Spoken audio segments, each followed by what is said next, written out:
એ વાતનું હા.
એટલે એમ કે વ્યવસ્થિત સાંભળે એટલે અનંત વ્યાપક પરમ વ્યાપકનો બોધ થાય એટલે એમ ખ્યાલ આવે કે આ માણસ છે એ સામાન્ય માણસ છે, આપણે જેમ છે એનો અભ્યાસ છે એટલે એ બરાબર બોલે છે અને આપણે સાંભળીએ છીએ એટલે જાણીએ, પણ એમ નહીં તમે હાના ના કરો.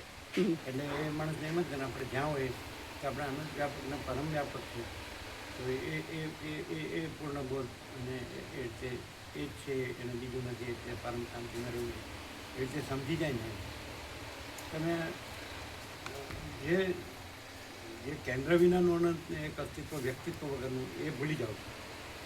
તો એ રીતે એને એમ કે ચાલો આપણે આ સત્સંગમાં શિરોમણી શ્રી ઉપાસિત મહારામાયણ વસિત પ્રકાશ સર્વ શ્રવણ અખંડ પૂર્ણ તત્વ તો એ અવૈયક્તિક સાર્વત્રિક છે, તો એ રીતે એને ઉઘાડ થાય ને થાય ઉઘાડ થાય. પણ આ પ્રકાશથી જે રિયલાઇઝ આ થાય પ્રકાશને પેલો પ્રકાશ એવું ક્યાં છે? એવું નહીં, યોગ વાસિષ્ઠ વાંચીને હું સમજી ગયો છે ને અવૈયક્તિક સાર્વત્રિક છે ને હા. જે તો શાશ્વત છે, સનાતન હા. નિત્ય છે. એ કાંઈ અહીં ને ત્યાં ને આને પેલું ને આ ને પેલું એવો ભેદ ક્યાં છે? ના નથી એટલે એ રીતે ઉઘાડ ન થાય ને થાય. એમ કે જ્ઞાન અનંત વ્યાપક સમાન પણ એટલું જ્ઞાન અનંત વ્યાપક અવૈયક્તિક સાર્વત્રિક થાય તો બધા સત્રાક્ષરો એવી રીતે હોય છે. તો પછી એટલે એ એક જે દ્રષ્ટાદ્રશ્યથી અથવા વક્તા શ્રોતાથી અથવા ગુરુ શિષ્યથી અથવા દ્રષ્ટાદર્શન દ્રશ્ય જ્ઞાતા જ્ઞાન જે જ્ઞાતા ધ્યાન જે ઉપદેશક ઉપદેશ્ય એ ત્રિપુટી રહિતથી એમ એ રીતે જ્યાં પણ એટલે આભાસ માત્ર બધું જે હોય જ્યાં હોય જેમ હોય પણ એનાથી રહિત ને સૂક્ષ્મથી અતિ સૂક્ષ્મથી સૂક્ષ્મ એમથી પરથી પર ને એ જ છે ને એવી રીતે એને બોધ ન થાય, પૂર્ણ બોધ. યોગ વાસિષ્ઠથી એને એટલી ખબર પડે અથવા એને સમજમાં આવે, જ્ઞાન થાય. આ અહીંને ત્યાં એવું ન રહે. એવી રીતે નહીં, પણ જે પ્રકાશ એબ્સોલ્યુટથી થાય ને એ અનુભવથી થાય અને એમાં બીજું કંઈ ના રહે એવું થાય.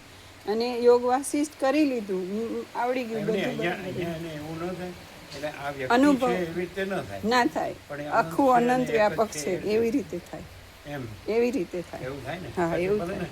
હા આભાસ ગમે તે હોય હા ગમે ત્યાં હોય ગમે તેવો હા હોય એક્ઝેક્ટલી તો એ નથી, પણ જેમ આકાશ આકાશ જ છે અને બીજું કાંઈ નથી. હા એવું ન થાય થાય થાય થાય આ બધું મહાચિદ આકાશ જ છે એ બીજું કાંઈ નથી. હા અને થાય એ પરમ છે પ્રકાશ, પરમ આનંદ, પરમ શાંતિ એવું નથી. થાય થાય હા, તો અહીંને ત્યાં એવું ન હોય. ના અહીં નથી.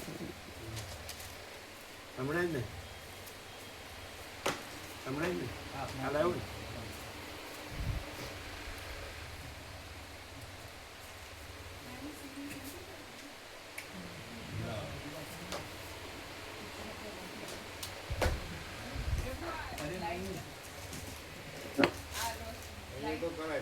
જીવડાવે છે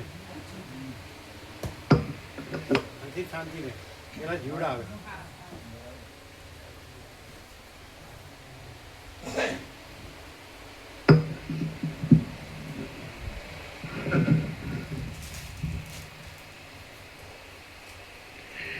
ઓમ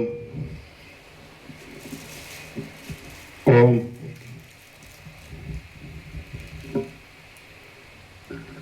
તમે અમારી વાત સમજ્યા નહીં બરાબર. એટલે તમે આ પ્રકાશને પહેલો પ્રકાશ એવું જે ભેદ કરો છો ને એવું નથી. સર્વત્ર પ્રકાશ ને સર્વ પ્રકાશ ખ્યાલ આવે ને? સર્વત્ર ને સદા અને સર્વ એક જ અનંત અખંડ બરાબર ને? એવું થાય કે નહીં? અહીંયા જે સર્વસમતા એટલે અહીં જે એવું ન થાય એમ કે સર્વવ્યાપક એવું થાય ને.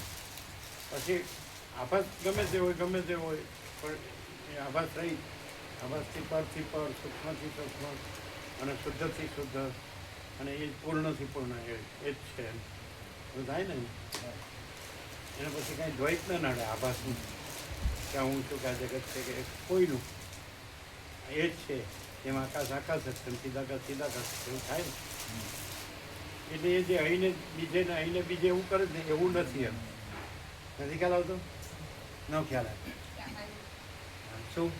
અમે પહેલા જે કીધું એમાં ભૂલ કરી કે કેન્દ્ર વિનાનું અનંત અને વ્યક્તિત્વ વગરનું અસ્તિત્વ એ આખું અનંત વ્યાપક છે. એમાં આભાસ ક્યાંય પણ કંઈ પણ નથી એવી રીતે. અને આ પ્રકાશથી એને એમ થાય જ કે જ્ઞાન અનંત વ્યાપક સમાન પૂર્ણ એકલું એવી રીતે થાય જ્ઞાન અવ્યક્તિ સારું.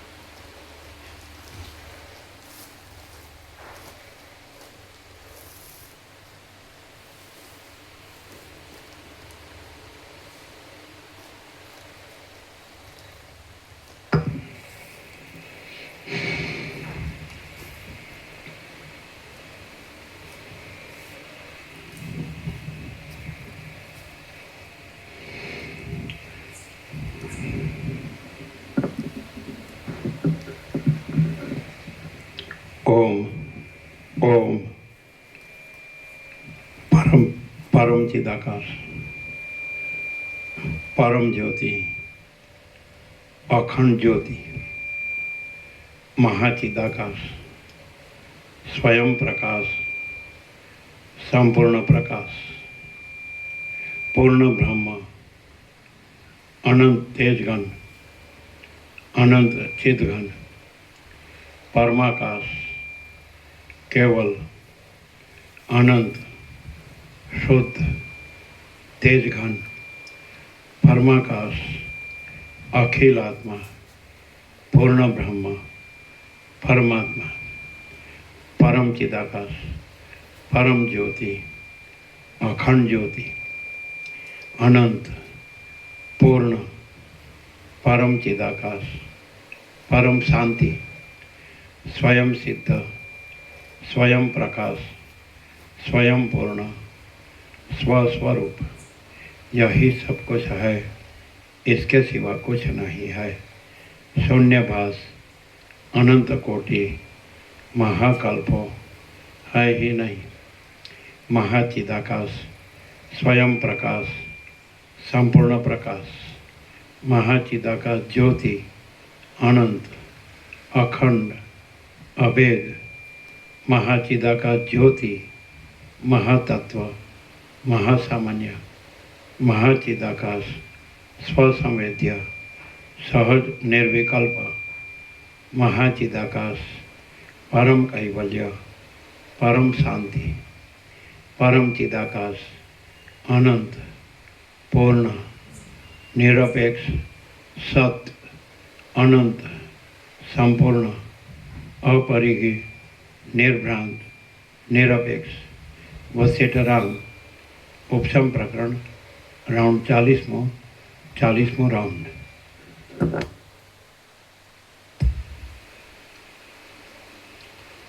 आद्य परब्रह्म सद्गुरु देव की जय। ओम श्री परमात्मने नमः। सद्ग्रंथों में शिरोमणि श्री योग वासिष्ठ महारामायण उपशम प्रकरण सर्ग 50मो पेज नंबर 772 पेज नंबर 772 सर्ग 50मो चित्त जयोपाय ज्ञान महात्म्य अने चित्तनी चंचलताथी थता दोषोनुं वर्णन। આ 50મા સર્ગમાં ચિત્તને દબાવવાના ઉપાયો, જ્ઞાનનું ઉત્તમ મહાત્મ્ય અને ચિત્તની પુષ્ટતાથી થતા દોષો કહેવામાં આવશે. વશિષ્ઠ બોલ્યા, હે રઘુનંદન, આ રીતે પરમાત્મામાં રહેલી આ માયા અત્યંત વિસ્તીર્ણ છે, માંડ જાણી શકાય એવી છે અને મહામોહમયી છે. 4 ઘડીવાર થયેલા સ્વપ્ન જેવા ભ્રમથી જોવાપણું ક્યાં, અને અનેક વર્ષો સુધી ચાંડાળપણાથી ભોગવાયેલા રાજ્યનો ભ્રમ ક્યાં? ભ્રમથી દેખાવું તે ક્યાં અને પ્રત્યક્ષ દેખાવું તે ક્યાં? અસત્યપણું ક્યાં અને તેનું પાછું સાચું પરિણામ થવું એ ક્યાં? અસત્યપણું ક્યાં અને તેનું પાછું સાચું પરિણામ થવું એ ક્યાં? હે રામ, માટે હું કહું છું કે આ વિષમ માયા અસાવધાન મનવાળા પુરુષને નિસંશય નિત્ય પ્રત્યેક દિવસે સંકટમાં જોડી દે છે. રામ બોલ્યા, હે મહારાજ, આ પ્રમાણે આ માયારૂપી ચક્ર કે જે મોટા વેગથી ચાલ્યા કરે છે અને જેમ અવયવો છેદાવાથી શરીરને દુઃખ થાય, તેમ પરમાત્માને આ માયાચક્ર મર્યાદામાં મૂકી દેતું હોવાથી તેને દુઃખ થયા કરે છે. તેને રોકવાનો કયો ઉપાય છે? વશિષ્ઠ બોલ્યા, હે રામ, જે આ ચિત્ત છે તેને જ આધારે સર્વદા ફર્યા કરતા અને ભ્રમ આપનારા સંસાર નામના માયારૂપી ચક્રનું નાભી કેન્દ્ર પણ તે ચિત્ત જ છે એમ સમજો.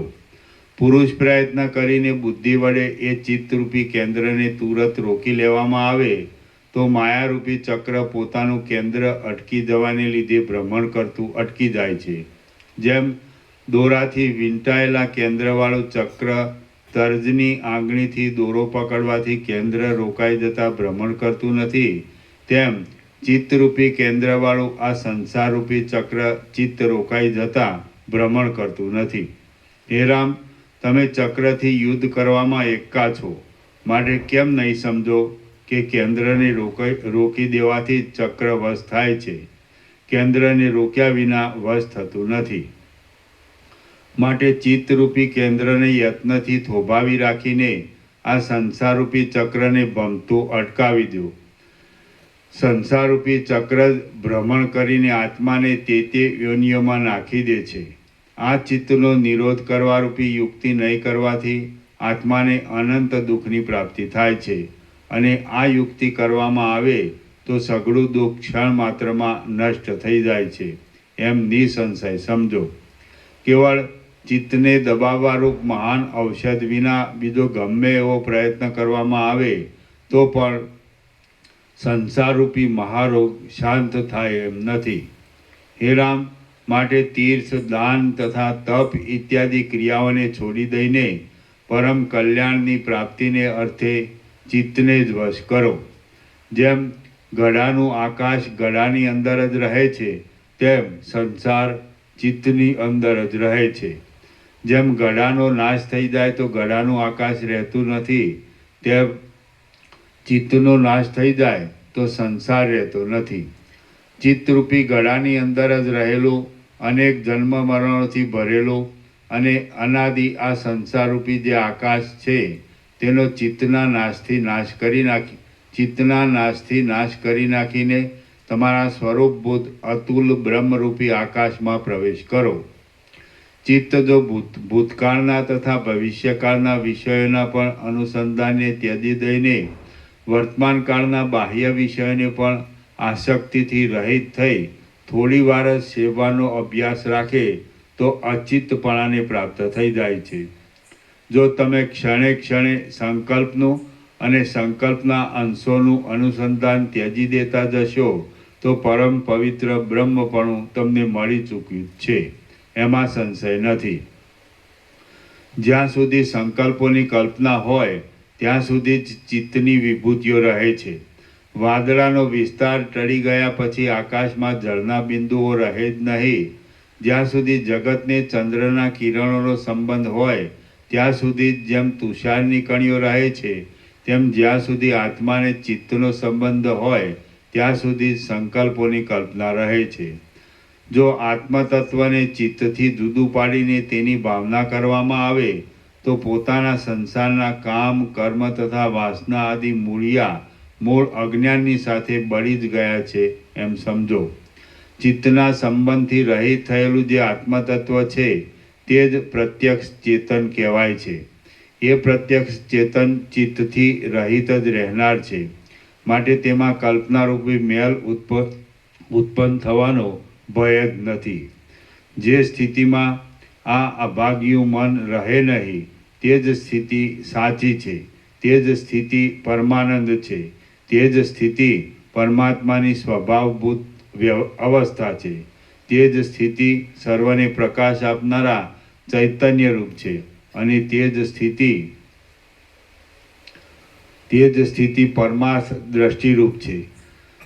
જ્યાં સ્મશાન હોય ત્યાં કાગડાઓ જેમ સર્વદા હાજર રહે છે, તેમ જ્યાં ચિત્ત હોય ત્યાં આશાઓ અને સુખ દુઃખો સર્વદા હાજર જ રહે છે.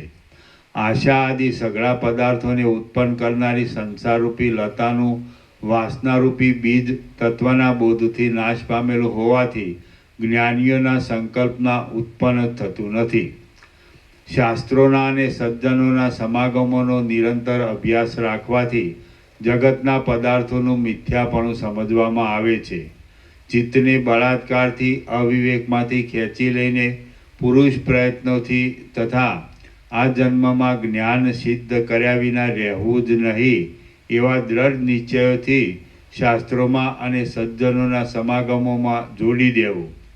પરમાત્માના અવલોકનમાં આત્મા જ મુખ્ય કારણ રૂપ છે, કેમ કે ઊંડી અંધારી ખાડમાં પડેલું રત્ન પોતે પોતાના પ્રકાશથી જોવામાં આવે છે. આત્મા જ પોતે અનુભવેલા દ્રશ્યરૂપી દુઃખોને છોડી દેવા ઈચ્છે છે. એટલા માટે આત્મા જ આત્માના અવલોકનમાં મુખ્ય કારણરૂપ કહેવાય છે.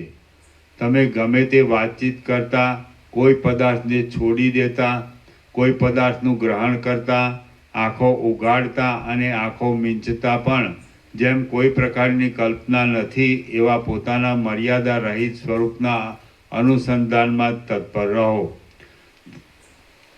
તમે જન્મતા, મરતા, જીવતા અને ક્રિયાઓ કરતા નિર્મળ અને પોતાના સ્વરૂપભૂત ચૈતન્યના અનુસંધાનમાં સ્થિર થાઓ. આ પાસેના સંબંધીઓ તથા દૂરના બીજા સંબંધીઓ મારા છે અને આ દેહ હું છું એવી વાસનાઓને ત્યજી દઈને અને એક નિષ્ઠા રાખીને પોતાની અંદર રહેલા કેવળ અખંડ જ્ઞાનરૂપ ચૈતન્યમાં તત્પર રહો. દેહ પડતા સુધી એક નિષ્ઠા રાખીને વર્તમાન સ્થિતિમાં તથા ભવિષ્ય સ્થિતિમાં પણ પોતાના અખંડ જ્ઞાન સ્વરૂપના અનુસંધાનમાં અને તેના જ નિધિધ્યાસમાં તત્પર રહો. બાલ્યમાં, યૌવનમાં, વૃદ્ધપણામાં, દુઃખોમાં, સુખોમાં, જાગ્રતમાં, સ્વપ્નમાં અને સુષુપ્તિ જેવા સમયમાં પણ સ્વરૂપના અનુસંધાનમાં તત્પર રહો. બાહ્ય વિષયરૂપી મેલનો ત્યાગ કરી મનનો અત્યંત નાશ કરી નાખી અને આશાઓરૂપી પાશોને અત્યંત કાપી નાખીને સ્વરૂપના ધ્યાનમાં તત્પર રહો. પોતાના સંકલ્પોથી જ માની લીધેલા શુભાશુભોની આશારૂપી વિસૂચિકાને શાંત કરી નાખી અને આ ઈષ્ટ છે તથા આ અનિષ્ટ છે એવી ભેદ દ્રષ્ટિને દૂર કરીને સારભૂત સ્વરૂપના અનુસંધાનમાં તત્પર રહો. બુદ્ધિ, બહારના વિષયો તથા ઇન્દ્રિયો આદિ પદાર્થો કે જેઓ કદી પણ તમારા સ્વરૂપનો સ્પર્શ કરી શકતા નથી તેઓનો કાંઈ પણ આગ્રહ નહીં રાખતા દ્વૈતથી અને સંકલ્પોથી રહિત થઈને પોતાના ચૈતન્ય માત્રમાં તત્પર રહો. જાગ્રતમાં પણ સુષુપ્તિના જેવી નિર્વિકલ્પ સ્થિર સ્થિતિની ભાવના રાખી જે કાંઈ છે તે સગળું હું છું એમ વિચાર કરીને કેવળ સત્તારૂપે રહો. જન્મ મરણ આદિ દશાઓથી રહિત થઈ સર્વત્ર મુક્તપણાથી યુક્ત થઈ અને બુદ્ધિની સઘળી વૃત્તિઓનો હું જ પ્રકાશક છું એવો નિશ્ચય કરી પોતાના ચૈતન્ય માત્રમાં તત્પર રહો. આ હું છું અને આ બીજો છે એવી બુદ્ધિનો ત્યાગ કરી જગતની સ્થિતિમાં દેખાતા સઘળા વિભાગોને મિથ્યા સમજી અને જેમ વજ્રના થાંભલાનું અવલંબન કરવામાં આવે તેમ આત્માનું અવલંબન કરીને સ્થિર થાઓ. કેવળ ધૈર્યને ધરનારી ઉદાર બુદ્ધિથી મનના આશાઓરૂપી પાશોને કાપી નાખી ધર્મ અને અધર્મ એ બંનેથી રહિત થાઓ. તમે કેવળ જ્ઞાન સ્વરૂપ જ રહીને તે સ્વરૂપનો સ્વાદ લીધા કરશો તો હલાહલ નામનું ઝેર પણ અમૃત થઈ જશે. બ્રહ્મ વિદ્યાથી સર્વ અમૃત થઈ જાય છે, એટલે બ્રહ્મવેત્તાની દ્રષ્ટિમાં વિષ પણ અમૃત થઈ જાય છે. અંશોથી રહિત થઈ અને નિર્મળ એવું પોતાનું સ્વરૂપ જ્યારે ભૂલાઈ જાય છે ત્યારે જ સંસારરૂપી બ્રહ્મના કારણરૂપ મોટો મોહ ઉદય પામે છે. જ્યારે અંશોથી રહિત અને નિર્મળ એવા પોતાના સ્વરૂપમાં સ્થિતિ થાય છે ત્યારે જ સંસારરૂપી બ્રહ્મના કારણરૂપ મોટો મોહ નાશ પામે છે. તમે જ્યારે આશાઓરૂપી મહાસાગરને તરીને આત્મ સ્વરૂપને અનુસરશો ત્યારે જેમ સૂર્યનું તેજ ચારે બાજુ ફેલાય છે તેમ તમારું અખંડ જ્ઞાન ચારે બાજુ ફેલાશે. હે રામ, સ્વરૂપનું અવલોકન કરતા અને અદ્વૈત આનંદમાં રહેલા પુરુષને આત્માનંદના સ્વાદમાં વિઘ્નરૂપ હોવાને લીધે દેવલોકનું અમૃત પણ ઝેર જેવું લાગે છે. હે રામ, જેઓ અમારા સ્વભાવ બ્રહ્મભાવને પામેલા જીવનમુક્ત લોકો છે તેઓની સાથે જ અમે મૈત્રી કરીએ છીએ. દેહાદિમાં અહમભાવ રાખનારા જે બાકીના લોકો છે તેઓ તો પુરુષ એ નામને ખોટી રીતે ધરાવનારા લાંબા હાથવાળા ગધેડાઓ જ છે. મોટા ઉત્કર્ષને પામેલા અને પોતાના અખંડ સ્વરૂપના જ્ઞાનને લીધે સર્વથી ઉન્નત થયેલા તત્વવેત્તાની આગળ જ્ઞાનની પ્રાપ્તિને અર્થે તે મહાત્માઓની પાસે જતા યોગીઓ પણ જાણે સર્વથી ઊંચા મેરુ પર્વતની આગળ એક પર્વતમાંથી બીજા પર્વતમાં જતા હાથીઓ હોય એવા લાગે છે, જેના પારને કોઈએ જોયો પણ નથી તથા કોઈ જોઈ શકશે પણ નહીં એવા અને પોતાના સ્વરૂપના જ્ઞાનરૂપ દિવ્ય ચક્ષુવાળા તત્વવેત્તાને સૂર્ય આદિ બીજા સઘળા તેજો નકામા જ લાગે છે. બ્રહ્મ વિદ્યાથી સ્વરૂપના પ્રકાશને પ્રાપ્ત થયેલા તત્વવેત્તાને સૂર્ય આદિ મોટા મોટા પ્રકાશો પણ મધ્યાહન કાળના દીવાઓની પેઠે નિસ્તેજ અને તુચ્છ જ લાગે છે. સઘળા તેજસ્વી પુરુષોમાં, સિદ્ધિઓવાળા પુરુષોમાં, બળવાન પુરુષોમાં, મોટા પુરુષોમાં અને ઉન્નતિવાળા પુરુષોમાં પણ તત્વવેત્તા અત્યંત ઉત્તમ છે. બ્રહ્મને જાણનારા ઉત્તમ પુરુષો જગતમાં જેમના પ્રકાશથી સૂર્ય, અગ્નિ, મણિઓ તથા તારાઓ પ્રકાશે છે તેમના કંસમાં ઈશ્વરના જેવા શોભે છે.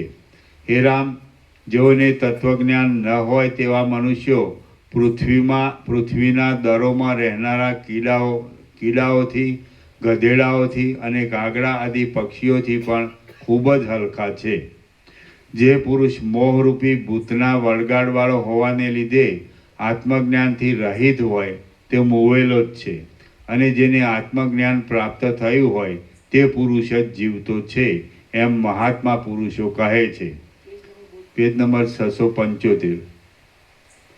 675 શૈલ્યો પકડો. જે પુરુષ મોહરૂપી ભૂતના વળગાડવાળો હોવાને લીધે આત્મજ્ઞાનથી રહિત હોય તે મોવેલો જ છે, અને જેને આત્મજ્ઞાન પ્રાપ્ત થયું હોય તે પુરુષ જ જીવતો છે એમ મહાત્મા પુરુષો કહે છે. સંસાર સંબંધી અનેક દુઃખદાયી કડાકૂટ કર્યા કરતો આત્મજ્ઞાન વિનાનો પુરુષ ધરતી ઉપર ધામધૂમથી ફરતો હોય તો પણ તે સબજ ફરે છે એમ સમજવું. જીવતો તો કેવળ આત્મવેત્તા પુરુષને સમજવો. જેમ મહામેઘ ફેલાતા ચારે બાજુથી પ્રકાશની શોભા દૂર જતી રહે છે તેમ ચિત્તની ચંચળતા વધી જતાં આત્મવેત્તાપણું દૂર જતું રહે છે. પ્રાપ્ત થયેલા વિષયોના ભોગોના તિરસ્કારથી અને નહીં પ્રાપ્ત થયેલા વિષયોની તૃષ્ણાઓના ત્યાગથી સમજુ પુરુષે મનને ધીરે ધીરે કાળે કરીને સુકાઈ ગયેલા પાંદડાના જેવું દુર્બળ કરી નાખવું. ઇન્દ્રિય તથા દેહ આદિ અનાત્મ પદાર્થોમાં હું છું એવી ભાવના રાખવાથી, દેહના પોષણની અત્યંત ઈચ્છા રાખવાથી અને પુત્રોમાં, સ્ત્રીઓમાં તથા કુટુંબોમાં મમતા રાખવાથી ચિત્તની ચંચળતા વધી જાય છે. અહંકાર વધવાથી સ્ત્રી પુત્ર તથા ધન આદિ પદાર્થોમાં આસક્તિરૂપ મેલ રાખવાથી અને જે શરીર છે તે જ હું છું એવી ભાવના રાખવાથી ચિત્તની ચંચળતા વધી જાય છે. દેહમાં અહંભાવ કે જે જરા તથા મરણ આદિ અનેક દુઃખોને દેનાર છે, જે નકામો જ વધ્યા કરે છે અને કામ ક્રોધ આદિ દોષોરૂપી સર્પોના કરંડિયા રૂપ છે, તેથી ચિત્તની ચંચળતા વધી જાય છે. તે સંસાર, ચિંતા અને રોગને વધારનારો હોવાથી સ્થિર અને મનોહર છે એમ વિશ્વાસ થતાં, તેમજ અમુકથી લાભ છે અને અમુકથી હાનિ છે એવો વિશ્વાસ થતાં ચિત્તની ચંચળતા વધી જાય છે.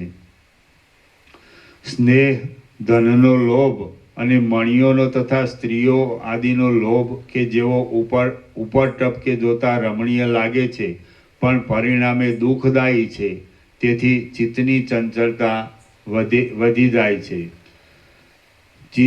ચિત્તરૂપી સર્પ દુષ્ટ આશાઓરૂપી દૂધ પીને ભોગોરૂપી પવનના બળથી આશાની સગવડ રૂપી સાંત્વના મળવાથી અને વિષયરૂપી ઉંદરોનો ચારો મળવાથી વધારે ચંચળ બની જાય છે. ચિત્તરૂપી સર્પ જવા આવવાના સ્વભાવવાળા અને તૃષ્ણારૂપી ઝેરથી દાહ તથા મૂર્છા આદિ કષ્ટોને જ આપનારા ભોગોના સેવનરૂપી પોતાના ભયંકર શરીરથી વધારે ચંચળ બની જાય છે. હે રામ, ચિત્તરૂપી ઝેરી ઝાડ પર્વત જેવડું મોટું છે. તે શરીરરૂપી ઊંડા ખાડામાં લાંબા કાળથી ઉગીને જામેલું છે. તે ચિંતાઓના સમૂહોરૂપ ઊંચી મંજરીઓવાળું છે. તે જરા મરણ તથા વ્યાધિઓરૂપી ફળોના સમૂહોથી નમી રહેલું છે. તે વિષયોના ઉપભોગોરૂપી અનેક ખીલેલા ફૂલોવાળું છે. તે આશાઓરૂપી મોટી શાખાઓવાળું છે અને કલ્પનાઓરૂપી પાંદડાઓવાળું છે. તેને યત્ન કરી વિચારરૂપી દ્રઢ કરવત વડે કાપી નાખો.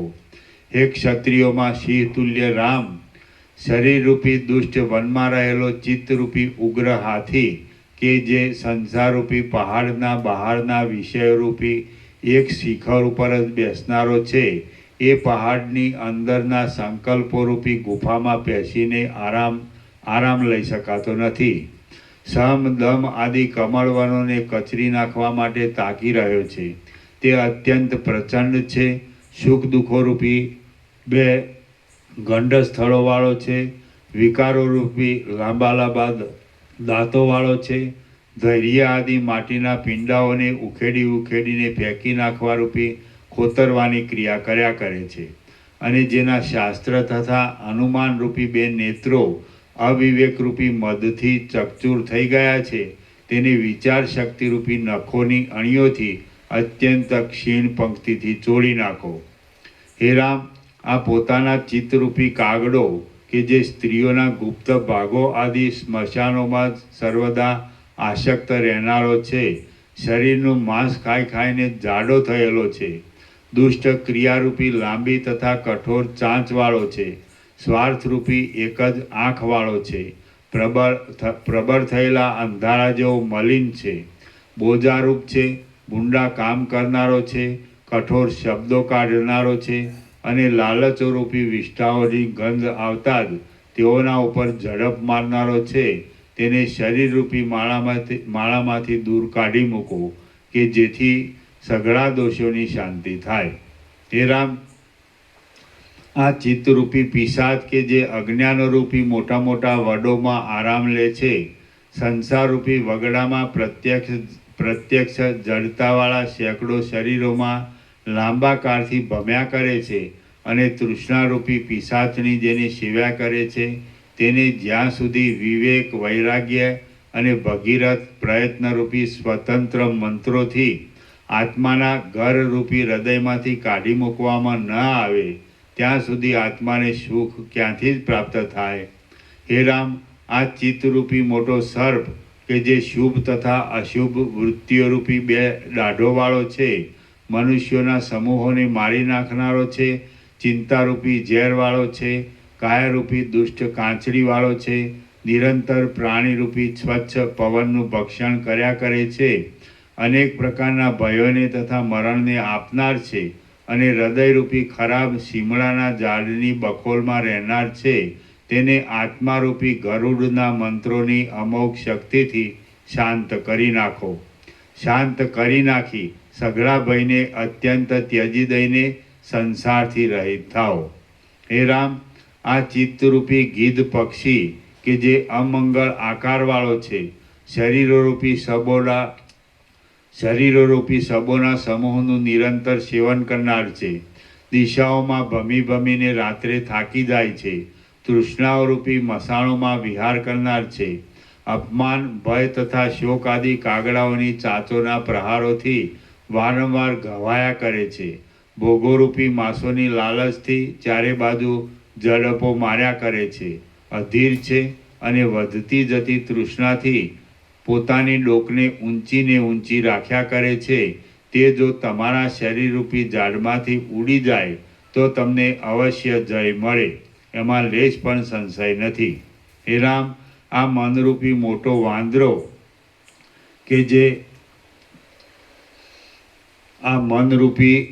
વાંદરો કે જે આંખ તથા નાકરૂપી પુષ્પોવાળા, ભુજાઓરૂપી શાખાઓવાળા અને ચપળ આંગળીઓરૂપી પાંદડાઓવાળા દેહરૂપી ઝાડ ઉપર કૂદાકૂદ કરે છે, વગડાઓમાં તથા દેશ દેશમાં ભમ્યા કરે છે, વ્યાકુળ તથા ચંચળ અંગોવાળો છે, ફળોની લાલચ રાખ્યા કરે છે, એક જન્મભૂમિમાંથી બીજી જન્મભૂમિમાં જાય છે, અને લોકોને સંસારરૂપી ગુફામાં પૂરી મૂકીને નાચ્યા કરે છે, તેને અંદરને અંદર મારી નાખો કે જેથી મુક્તિની પ્રાપ્તિ થાય. હે રામ, આ ચિત્તરૂપી અકાળ મેઘ કે જે સારા ફળોરૂપી ધાન્યોના ક્ષયને વાસ્તે પડ્યા કરે છે, પોતાના બહિર્મુખ વૃત્તિરૂપી મોઢાના અગ્રમાં ચિદાભાસના પ્રકાશરૂપી વીજળીના ઝબકારાવાળો છે, અનર્થોના સમૂહોરૂપી ધારાઓને વરસાવ્યા કરે છે, વાસનાઓરૂપી વંટોળિયાથી ખેંચાયા કરે છે, અને હૃદયરૂપી આકાશમાં રહેલો છે, તેને સંકલ્પોની કલ્પનાઓના ત્યાગરૂપી ઉગ્ર મંત્રના પ્રભાવથી ઉત્સાહ રાખીને દૂર કરી નાખો, અને જીવન મુક્તરૂપ મોટા ફળને પ્રાપ્ત થઈને સારી પેઠે સ્ફુટ થયેલા બ્રહ્મપણાવાળાને થાઓ. અને સારી પેઠે સ્ફુટ થયેલા બ્રહ્મપણાવાળા થાઓ.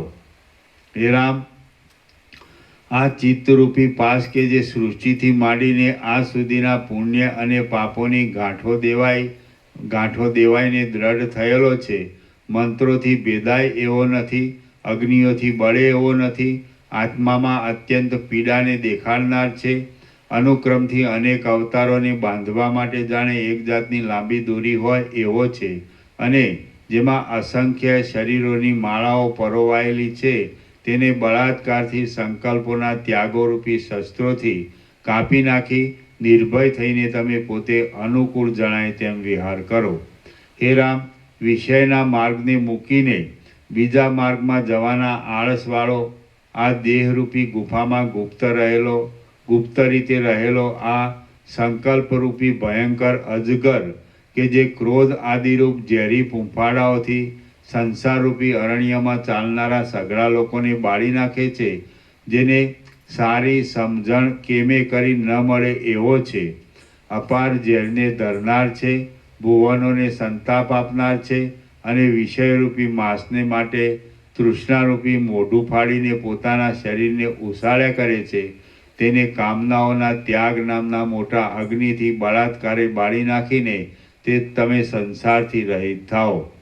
હે રામ, જેમ અસ્ત્રની યુક્તિથી ભયંકર અસ્ત્રને પણ સમાવવામાં આવે છે, તેમ શુદ્ધ ચિત્તથી મલિન ચિત્તને તરત સમાવી નાખી વાંદરા વિનાના ઝાડની પેઠે અખંડ શોભાવાળા થઈને તમે લાંબા દિવસો સુધી ચંચળપણાનો વિષયોમાં ઉન્મુખ થવાનો ત્યાગ કરી દો. આ પ્રકારથી અને આગળ કહેલા તત્વબોધના પ્રકારથી અંદર શાંત કરેલા મનને નિર્મળ કરી તે નિર્મળ મન વડે સ્થૂળ, સૂક્ષ્મ અને કારણ દેહ પર્યંત સઘળા દ્રશ્યને આ ત્યાજ્ય છે એવી દ્રષ્ટિથી ખડના તણખલા જેવું હલકું તુચ્છ જોતા સંસારનો પાર પામીને તમે લીલા માત્રથી ખાનપાન કરો, શાસ્ત્રોક્ત કાર્યોમાં પણ વિહાર કરો અને શાસ્ત્રથી અવિરુદ્ધ લૌકિક કાર્યોમાં પણ રમણ કરો. શ્રી યોગ વાસિષ્ઠ મહારામાયણમાં ઉપશમ પ્રકરણનો રાઘવાશય વિનિયોગ નામનો સર્ગ 50મો સમાપ્ત. સર્ગ 51મો. શાંત પદમાં શાંતિ ઈચ્છનાર ઋષિ ઉદ્દાલક. આ 51મા સર્ગમાં શાંત પરમપદમાં શાંતિને ઈચ્છનારા ઉદ્દાલક મુનિને મનના દોષોને લીધે ઘણી રીતનો વિક્ષેપ થવાનું કહેવામાં આવશે.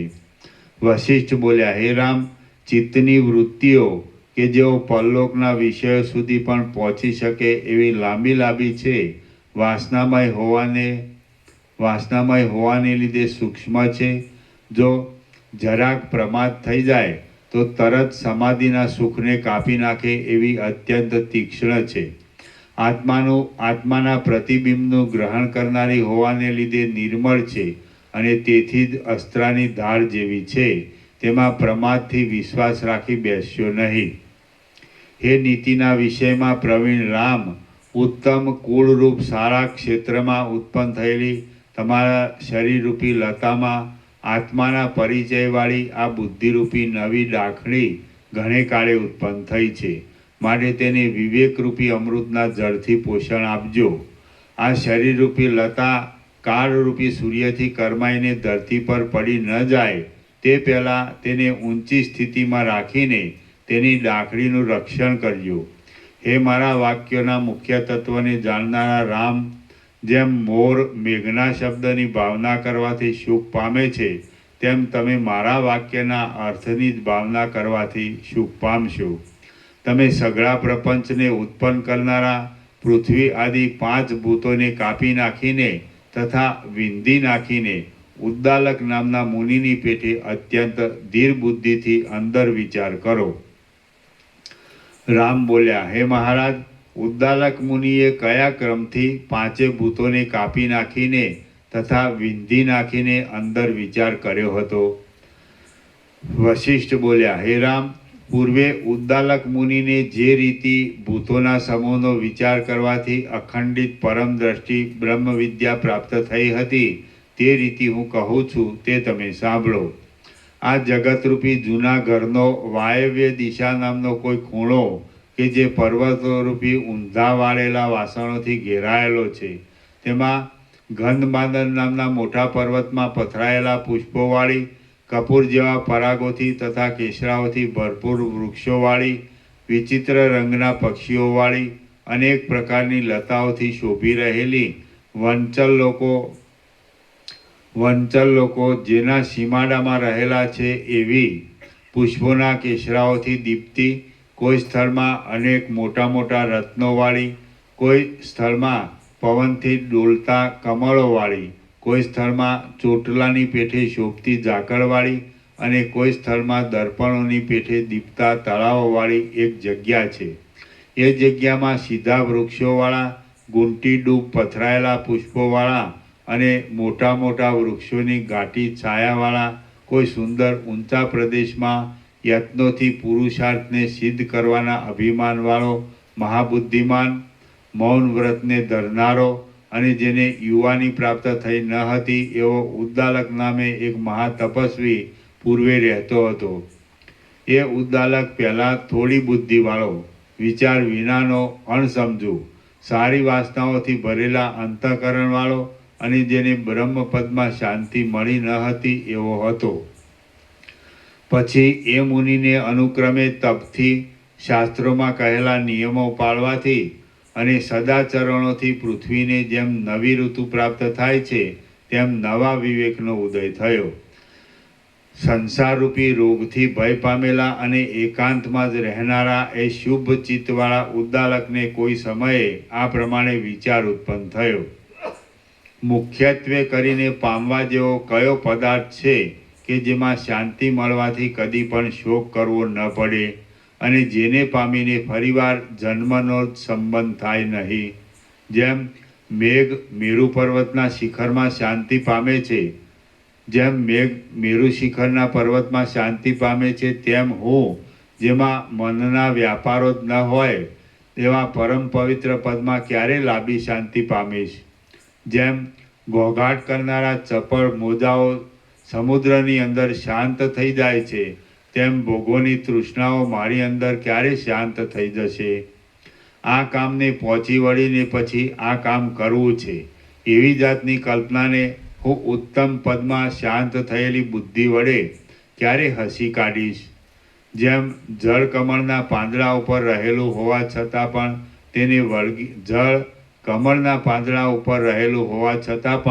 તેને વળગી જતું નથી, તેમ જગતરૂપી ઝાડ મારા ચિત્તમાં આભાસ માત્રથી રહેલી હોવા છતાં પણ ચિત્તને વળગે નહીં એવો સમય ક્યારે આવશે.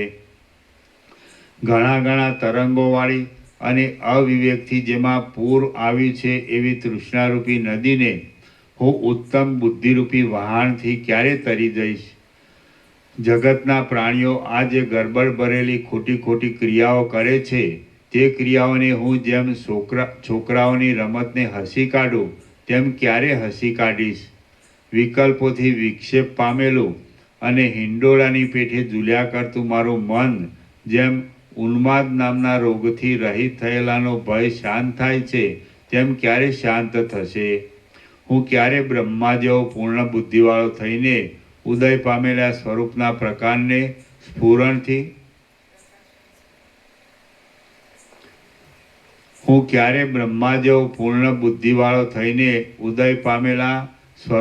પ્રકાશના સ્ફુરણથી જગતની સ્થિતિઓની હાંસી કરતો પોતામાં સંતોષ પામીશ.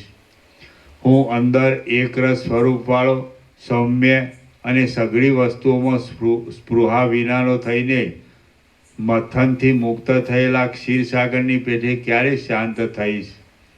હું અત્યંત દ્રઢ લાગતી અને સેંકડો આશાઓથી જ રચાયેલી આ સઘળી દ્રશ્યોની શોભાને બ્રહ્મરૂપ જોતો અને અંદર અત્યંત વ્યાપકતાને પ્રાપ્ત થયેલો ક્યારે થઈશ.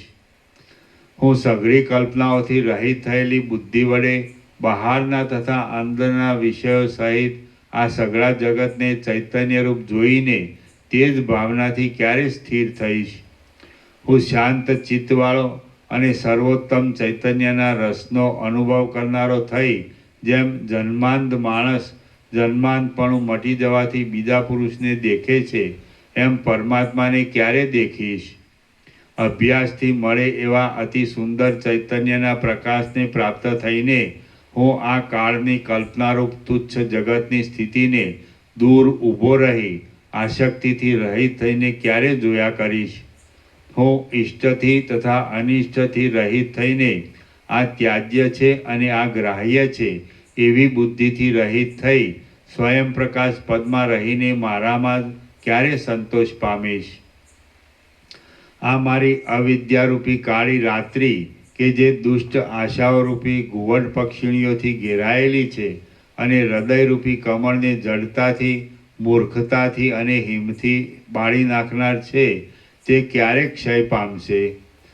હું પર્વતની ગુફાની અંદર નિર્વિકલ્પ સમાધિને લીધે બ્રહ્માકાર મનવાળો થઈને સંસારનું અનુસંધાન નહીં રહેવાથી પથ્થરના જેવી સ્થિરતાને ક્યારે મેળવીશ.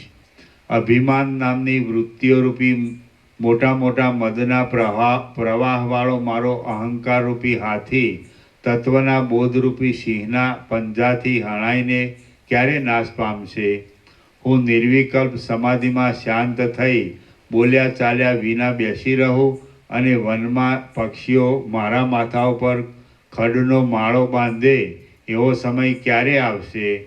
હું મારી બુદ્ધિને ધ્યાનથી ધીર કરી પર્વતની પેઠે તથા ઠૂંઠાની જેમ અવિચળ થઈ બેસું અને પક્ષીઓ મારી છાતી ઉપર પડેલી જટામાં આરામ લે એવો દિવસ ક્યારે આવશે. આ સંસારરૂપી વગડો કે જે તૃષ્ણાઓરૂપી કરંજ નામના ઝાડથી ઘેરાયેલો અને જન્મરૂપી જૂની ઝાડીઓવાળો છે, તેનો ત્યાગ કરીને હું ક્યારે નીકળીશ. વશિષ્ઠ બોલ્યા, હે રામ, એ પ્રમાણે વનમાં ચિંતાને પરવશ થયેલો ઉદ્દાલક બ્રાહ્મણ વારંવાર બેસીને ધ્યાનનો અભ્યાસ કરવા લાગ્યો અભ્યાસ કરવા છતાં પણ વાંદરાની જેમ ચંચળ મન વિષયોથી ખેંચાવાને લીધે તે બ્રાહ્મણને પ્રીતિ આપનારી સમાધિની સ્થિતિ પ્રાપ્ત થઈ નહીં. કોઈ સમયે બહારના વિષયોના સ્પર્શોનો ત્યાગ થયા પછી સમાધિમાં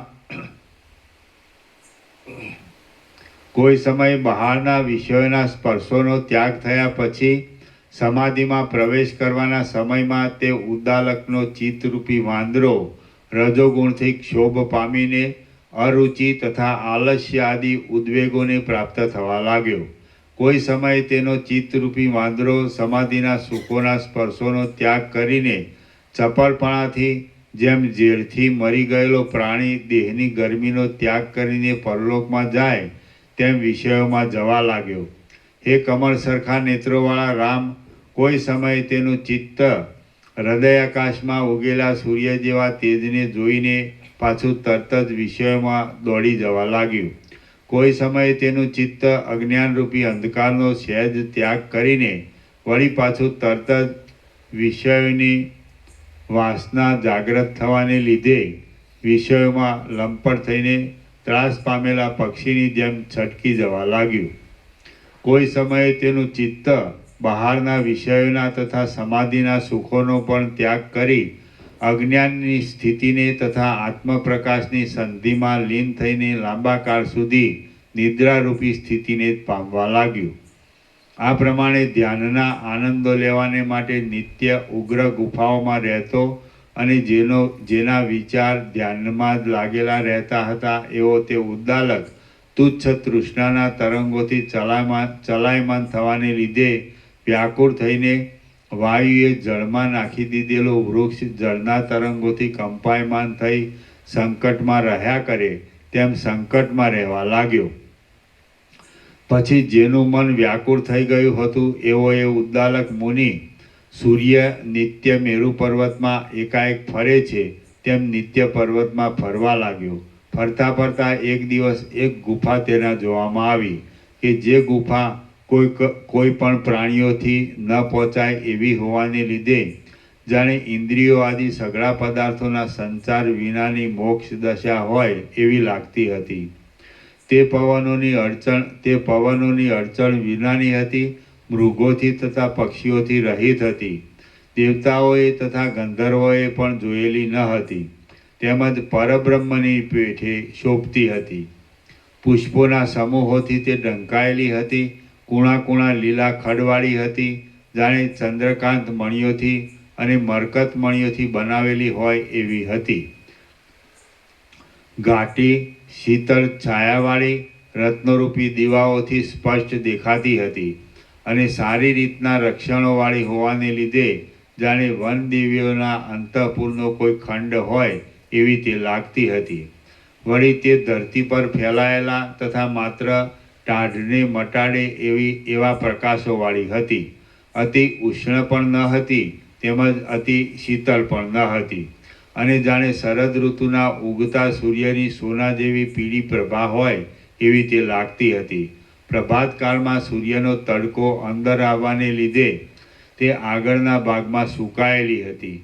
પશ્ચિમ ભાગમાં ગોખોવાળી હોવાને લીધે મંદ તથા શબ્દ વિનાની પવનની સગવડવાળી હતી અને મંજરીઓવાળા વૃક્ષોથી શોભતી હોવાને લીધે તે જાણે સ્વયંવરમાં હાથમાં માળા લઈને તૈયાર થયેલી રાજકન્યા હોય એવી જણાતી હતી.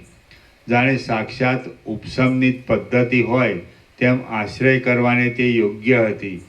કમળના કેશ જેવી કોમળ હોવાને લીધે બ્રહ્માને પણ વિશ્રામ લેવાને માટે તે યોગ્ય જણાય એવી હતી અને ચારે બાજુ પુષ્પોના સમૂહોથી તે સુંદર તથા કોમળ દેખાવવાળી હતી. શ્રી યોગ વાસિષ્ઠ મહારામાયણમાં ઉપશમ પ્રકરણનો ઉદ્દાલક મનોરથ નામનો સર્ગ 51મો સમાપ્ત. સર્ગ 52મો. ઉદ્દાલકે પોતાના મનને અનેક પ્રકારો વડે સમજાવ્યું. આ 52મા સર્ગમાં ઉદ્દાલકે ગુફામાં આસન પર બેસી સમાધિમાં પ્રવેશ કરવા સારું પોતાના મનને અનેક પ્રકારોથી સમજાવવાની કથા કહેવામાં આવશે.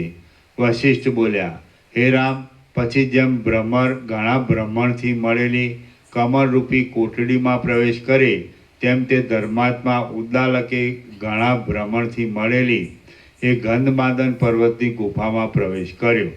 જેમ સૃષ્ટિ સંબંધી ઉદ્યોગની સમાપ્તિ થતાં નારાયણના નાભિકમળમાં પ્રવેશતા બ્રહ્મા શોભે, તેમ સમાધિ માટે તૈયાર થઈને એ ગુફામાં પ્રવેશતો તે ઉદ્દાલક શોભવા લાગ્યો. જેમ ઇન્દ્ર કોમળ વાદળાઓના સમૂહને બનાવે છે, તેમ એ ઉદ્દાલકે તે ગુફામાં નહીં કરમાયેલા પાંદડાઓથી કોમળ આસન બનાવ્યું કે જેની ઉપર પોતાનું શરીર ગુચ્છની પેઠે શોભે. જેમ મેરુ પર્વત નીલમણીના શિખર ઉપર રત્ન જેવા તારાઓવાળા આકાશને બિછાવે છે, તેમ એ ઉદ્દાલકે તે આસનની ઉપર સુંદર બિંદુઓવાળું મૃગચર્મ બિછાવ્યું. જેમ મેઘ વરસી રહી શુદ્ધ થઈને કાંઈ પણ ગર્જના નહીં કરતો શિખર ઉપર બેસે છે, તેમ એ ઉદ્દાલક ચિત્તની વૃત્તિઓને પાતળી પાડી શુદ્ધ થઈ મૌન વ્રત ધારણ કરીને તે આસન ઉપર બેઠો. પછી ઉત્તર દિશામાં મુખ રાખી કપિલ આદિ આત્માઓની પેઠે અત્યંત દ્રઢ સિદ્ધાસનવાળી પગની પાનીઓ વડે વૃષણોને દબાવીને તેણે મહાત્મા ગુરુઓને પ્રણામો કર્યા. વિષયોમાં દોડ્યા કરતા મનરૂપી મૃગને વાસનાઓથી ખેંચી લઈને નિર્વિકલ્પ સમાધિને માટે તેણે નીચે પ્રમાણે મનને સમજાવવા રૂપ વિચાર કર્યો. ઉદ્દાલક બોલ્યો, સ્વગત, હે મૂર્ખ મન, તને સંસારની વૃત્તિઓનું શું પ્રયોજન છે? જે સમજુ હોય તે પરિણામે દુઃખ દેનારી ક્રિયાનું સેવન કરે જ નહીં. જે મનુષ્ય ઉપશમરૂપી રસાયણને ત્યજીને ભોગો ઉપર દોડે તે મનુષ્ય કલ્પવૃક્ષના વનને ત્યજીને ઝેરી જંગલમાં જાય છે એમ સમજવું. હે ચિત્ત, તું પાતાળમાં જઈશ અથવા બ્રહ્મલોકમાં જઈશ તો પણ ઉપશમરૂપી અમૃત વિના તને પરમ શાંતિ મળશે નહીં. હે ચિત્ત, તું જ સેંકડો આશાઓથી ભરપૂર રહીને સઘળા દુઃખો દીધા કરે છે. એટલા માટે હવે તું ભોગોની આશાઓને ત્યજી દઈને અત્યંત સુંદર અને પરમ કલ્યાણરૂપી નિર્વાણ પદમાં જા. હે ચિત્ત, આ સારા પદાર્થો મેળવવા અને ખરાબ પદાર્થો ત્યજી દેવા વગેરે વિચિત્ર કલ્પનાઓ તને દુઃખ દેનારી જ છે, સુખ દેનારી કદી પણ નથી. હે મૂર્ખ ચિત્ત, જેમ વરસાદની દેડકી વ્યર્થ જ ભમ્યા કરે છે, તેમ તું આ શબ્દ સ્પર્શાદી નીચ વૃત્તિઓથી નિરંતર વ્યર્થ શા માટે ભમ્યા કરે છે? હે મનરૂપી દેડકી, તે અંધ થઈને આટલા કાળ સુધી ભુવનોમાં અત્યંત ભ્રમણ કરીને કયું ફળ મેળવ્યું? હે મૂર્ખ ચિત્ત, સઘળી વૃત્તિઓના ઉપરામરૂપ સમાધિ કે જેમાંથી વિદેહ કૈવલ્યરૂપ સુખ મળવાનો તથા જીવન મુક્તિરૂપ આરામ મળવાનો સંભવ છે, તેમાં તું દ્રઢ ઉદ્યોગ શા માટે કરતું નથી? હે મૂર્ખ ચિત્ત, તું બહાર રહેલી વૃત્તિથી કાન સુધી પહોંચીને જેમ મૃગ પારધીના ગાયન આદિ શબ્દોથી મોહિત થઈને દુઃખી થાય છે, તેમ સ્ત્રીઓ આદિના શબ્દોમાં મોહિત થઈને દુઃખી થા નહીં. હે મૂર્ખ ચિત્ત, તું કેવળ દુઃખ ભોગવવાને માટે ચામડી સુધી જઈને જેમ હાથણીના સ્પર્શની લાલચથી બંધાઈ જાય છે, તેમ સ્ત્રીઓ આદિના સ્પર્શની લાલચથી બંધાઈ જા નહીં. હે આંધળા ચિત્ત, તું જીભપણાને પામી જેમ માછલું પકડવાના ચીપિયા પર રાખેલા માંસના પિંડની લાલચથી દુઃખી થાય છે, તેમ જેમ માછલું પકડવાના ચીપિયા પર રાખેલા માંસના પિંડની લાલચથી દુઃખી થાય છે, તેમ દુષ્ટ અન્નોની લાલચથી દુઃખી થઈ જા નહીં. હે મૂર્ખ ચિત્ત, તું ચક્ષુપણાને પામી જેમ પતંગિયું દીવાના રૂપની લાલચથી દગ્ધ થઈ જાય છે, તેમ સ્ત્રીઓ આદિના સારા સારા રૂપોની લાલચથી દગ્ધ થઈ જા નહીં. હે મૂર્ખ ચિત્ત, તું નાકને પામી જેમ ભ્રમર સુગંધથી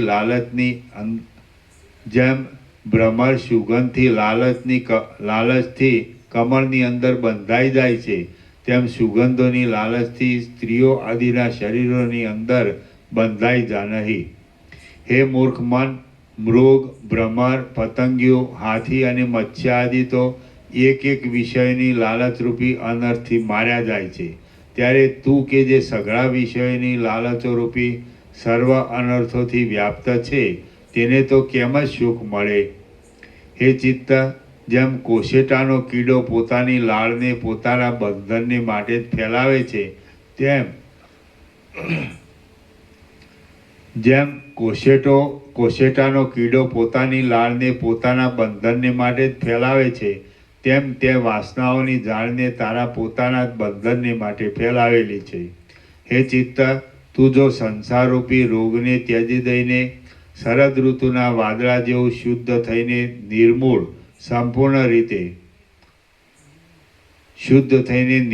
સંપૂર્ણ રીતે શાંત થઈ જાય તો તને અત્યંત વિજય મળ્યો કહેવાય. અનંત વિજય મળ્યો કહેવાય. હે ચિત્ત, તું આ જગત સંબંધી પ્રવૃત્તિને જન્મ મરણ તથા દુઃખ દારિદ્ર્ય આદિ અનેક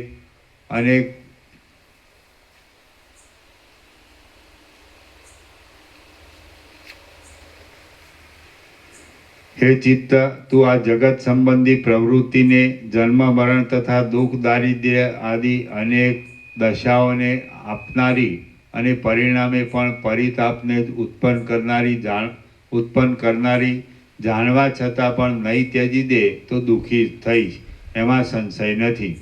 અથવા હે ચિત્ત, તું કે જે મારા અહિતરૂપ છે તેને આ હિતનો ઉપદેશ હું શા માટે આપું છું?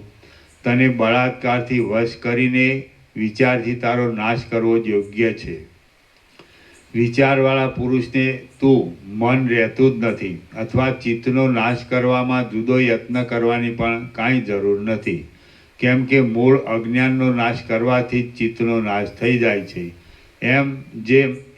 જેમ વરસાદનું ઘાટાપણું જ્યાં સુધી હોય ત્યાં સુધી જ ઝાકળનું ઘાટાપણું હોય છે, તેમ જ્યાં સુધી અજ્ઞાનનું ઘાટાપણું હોય ત્યાં સુધી જ ચિત્તનું ઘાટાપણું રહે છે. જેમ વરસાદનો નાશ થાય ત્યારે ઝાકળનો નાશ થાય જ છે, તેમ અજ્ઞાનનો નાશ થાય ત્યારે ચિત્તનો નાશ થયા વિના રહે જ નહીં. જેમ શરદ ઋતુનું વાદળું શુદ્ધ થઈને પાતળું પડ્યું કે ક્ષીણ થયું એમ જ ધારવામાં આવે છે, તેમ જ ચિત્ત શુદ્ધ થઈને પાતળું પડ્યું કે ક્ષીણ થઈ જ ગયું એમ હું માનું છું. ચિત્ત કે જે મુદ્દલ છે જ નહીં, અથવા જો છે તો વિચાર માત્રથી નષ્ટ થઈ જાય એવું છે, તેને જ આવી શિખામણ દેવી એ તો આકાશને, જળને અને પવનને પ્રહાર દેવાની પેટે નકામી જ છે. હે ચિત્ત, હું તને શિખામણ નહીં દેતા તારો ત્યાગ જ કરું છું. કેમ કે જેનો ત્યાગ કરવો યોગ્ય હોય તેને શિખામણ દેવી એ મોટી મૂર્ખતા જ કહેવાય છે. હે મિથ્યાભૂત ચિત્ત, હું તો વિકલ્પોથી રહિત છું, સ્વયં પ્રકાશ ચૈતન્ય રૂપ છું તથા અહંકારની વાસના વિનાનો છું. માટે તું કે જે અહંકારના બીજરૂપ છે તેની સાથે મારે સંબંધ જ નથી. આ દેહ હું છું એવું વ્યર્થ અને દુષ્ટ અભિમાન તે જ કરાવી દીધું છે. એ તારો મોટો અપરાધ છે. જો કે એ દુષ્ટ અભિમાન શંકાથી ખવાયેલા ઝેરથી થયેલા વિસૂચિકાની પેટે ખોટા કારણથી થાય છે, તો પણ મૂળ લોકોની મોટી ખરાબી કરનાર થાય છે. જેમ હાથણી અને હાથીના જોડાની સ્થિતિ બિલાની અંદર થવી સંભવતી નથી, તેમ દેશકાળ આદિના માપમાં નહીં રહેનારા આત્માની તારામાં મર્યાદિત સ્થિતિ દેહાદિના અહંભાવની સ્થિતિ થવી સંભવતી નથી. માટે એ દુષ્ટ અભિમાન ખોટા કારણથી થયેલું છે. અરે ચિત્ત, આ ઊંડી ખાડના જેવી અદ્રશ્યતાવાળી અને અનેક દુઃખોને આપનારી વાસનાને અનુસરનાર તું જ છે. એટલા માટે હું તારો ત્યાગ કરું છું. હું કદી પણ એ વાસનાને અનુસરનાર નથી. આ દેહ હું છું એવી ભ્રાંતિ તો તે જ અહંતાથી કલ્પી લીધી છે. માટે જે પુરુષ બાળક જેવો અવિચારી હોય તેને જ તે સંબંધી મોહ હોવો સંભવે. પણ હું કે જે વિચારવાળો છું તેને એ મિથ્યા મોહ શો પદાર્થ છે? કાંઈ નથી. પગના અંગૂઠાથી માંડીને માથા સુધીના સઘળા અવયવોનું મેં કણકણ જેટલા વિભાગો પાડીને વિવેચન કરી જોયું. પણ તેમાં જે હું કહેવાય છે તે કોણ છે તેનો પત્તો મળતો નથી. હું છું એમ માની બેઠેલો તે કોણ હશે? હું પોતે તો સઘળી દિશાઓમાં ભરપૂર, દેશના, કાળના તથા વસ્તુના માપથી રહિત, કોઈ બીજાથી જણાય નહીં એવું અને વાસ્તવિક રીતે કોઈ પણ અનાત્મ વસ્તુ રૂપે ગોઠવાય નહીં એવું જે ત્રૈલોક્યમાં એક જ અનુભવાત્મક ચૈતન્ય છે તે છું. માટે મને દેહાદિક મર્યાદિત વસ્તુમાં અભિમાન થવું સંભવતું નથી, જેનું દેશ કાળાદિથી માપ જ નથી, જેમાં કોઈ પ્રકારની કલ્પના જ નથી અને જેમાં એકપણું, અન્યપણું, મોટાપણું કે નાનાપણું છે જ નહીં, એવો હું દેહાદિમાં અભિમાન ધરી બેસું એ સંભવતું જ નથી. હે ચિત્ત, હું પોતે અનુભવરૂપ છું, એટલા માટે મારા સાક્ષી સ્વરૂપથી તને મારા જ્ઞેય પદાર્થરૂપ અને મોટા મોટા અહંતા આદિ દુઃખોના કારણરૂપ જાણું છું. માટે હવે હું વિવેકથી ઉત્પન્ન થયેલા બોધરૂપી શસ્ત્રનું ગ્રહણ કરીને તને મારી નાખું છું. દેહમાં આ માંસ છે, આ રુધિર છે, આ અસ્થિઓ છે અને આ શ્વાસના પવનો છે, તો તેઓમાં હું એમ માની બેસનાર તે કોણ છે? જે ગતિરૂપ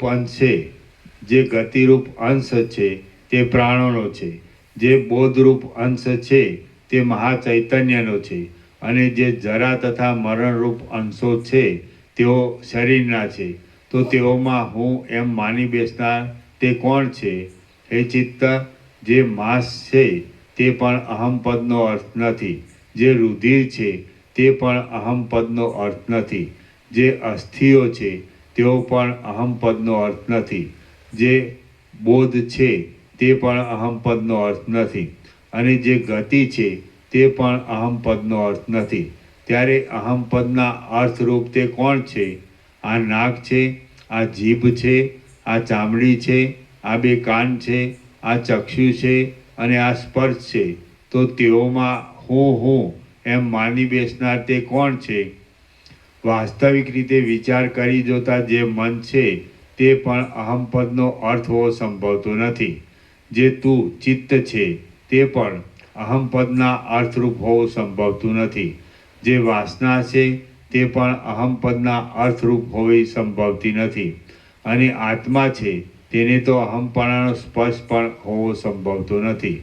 આત્મા કેવળ શુદ્ધ ચૈતન્ય રૂપે જ પ્રકાશે છે, માટે તેને અહમ એ પદ કોઈ પણ રીતે લાગુ પડે જ નહીં.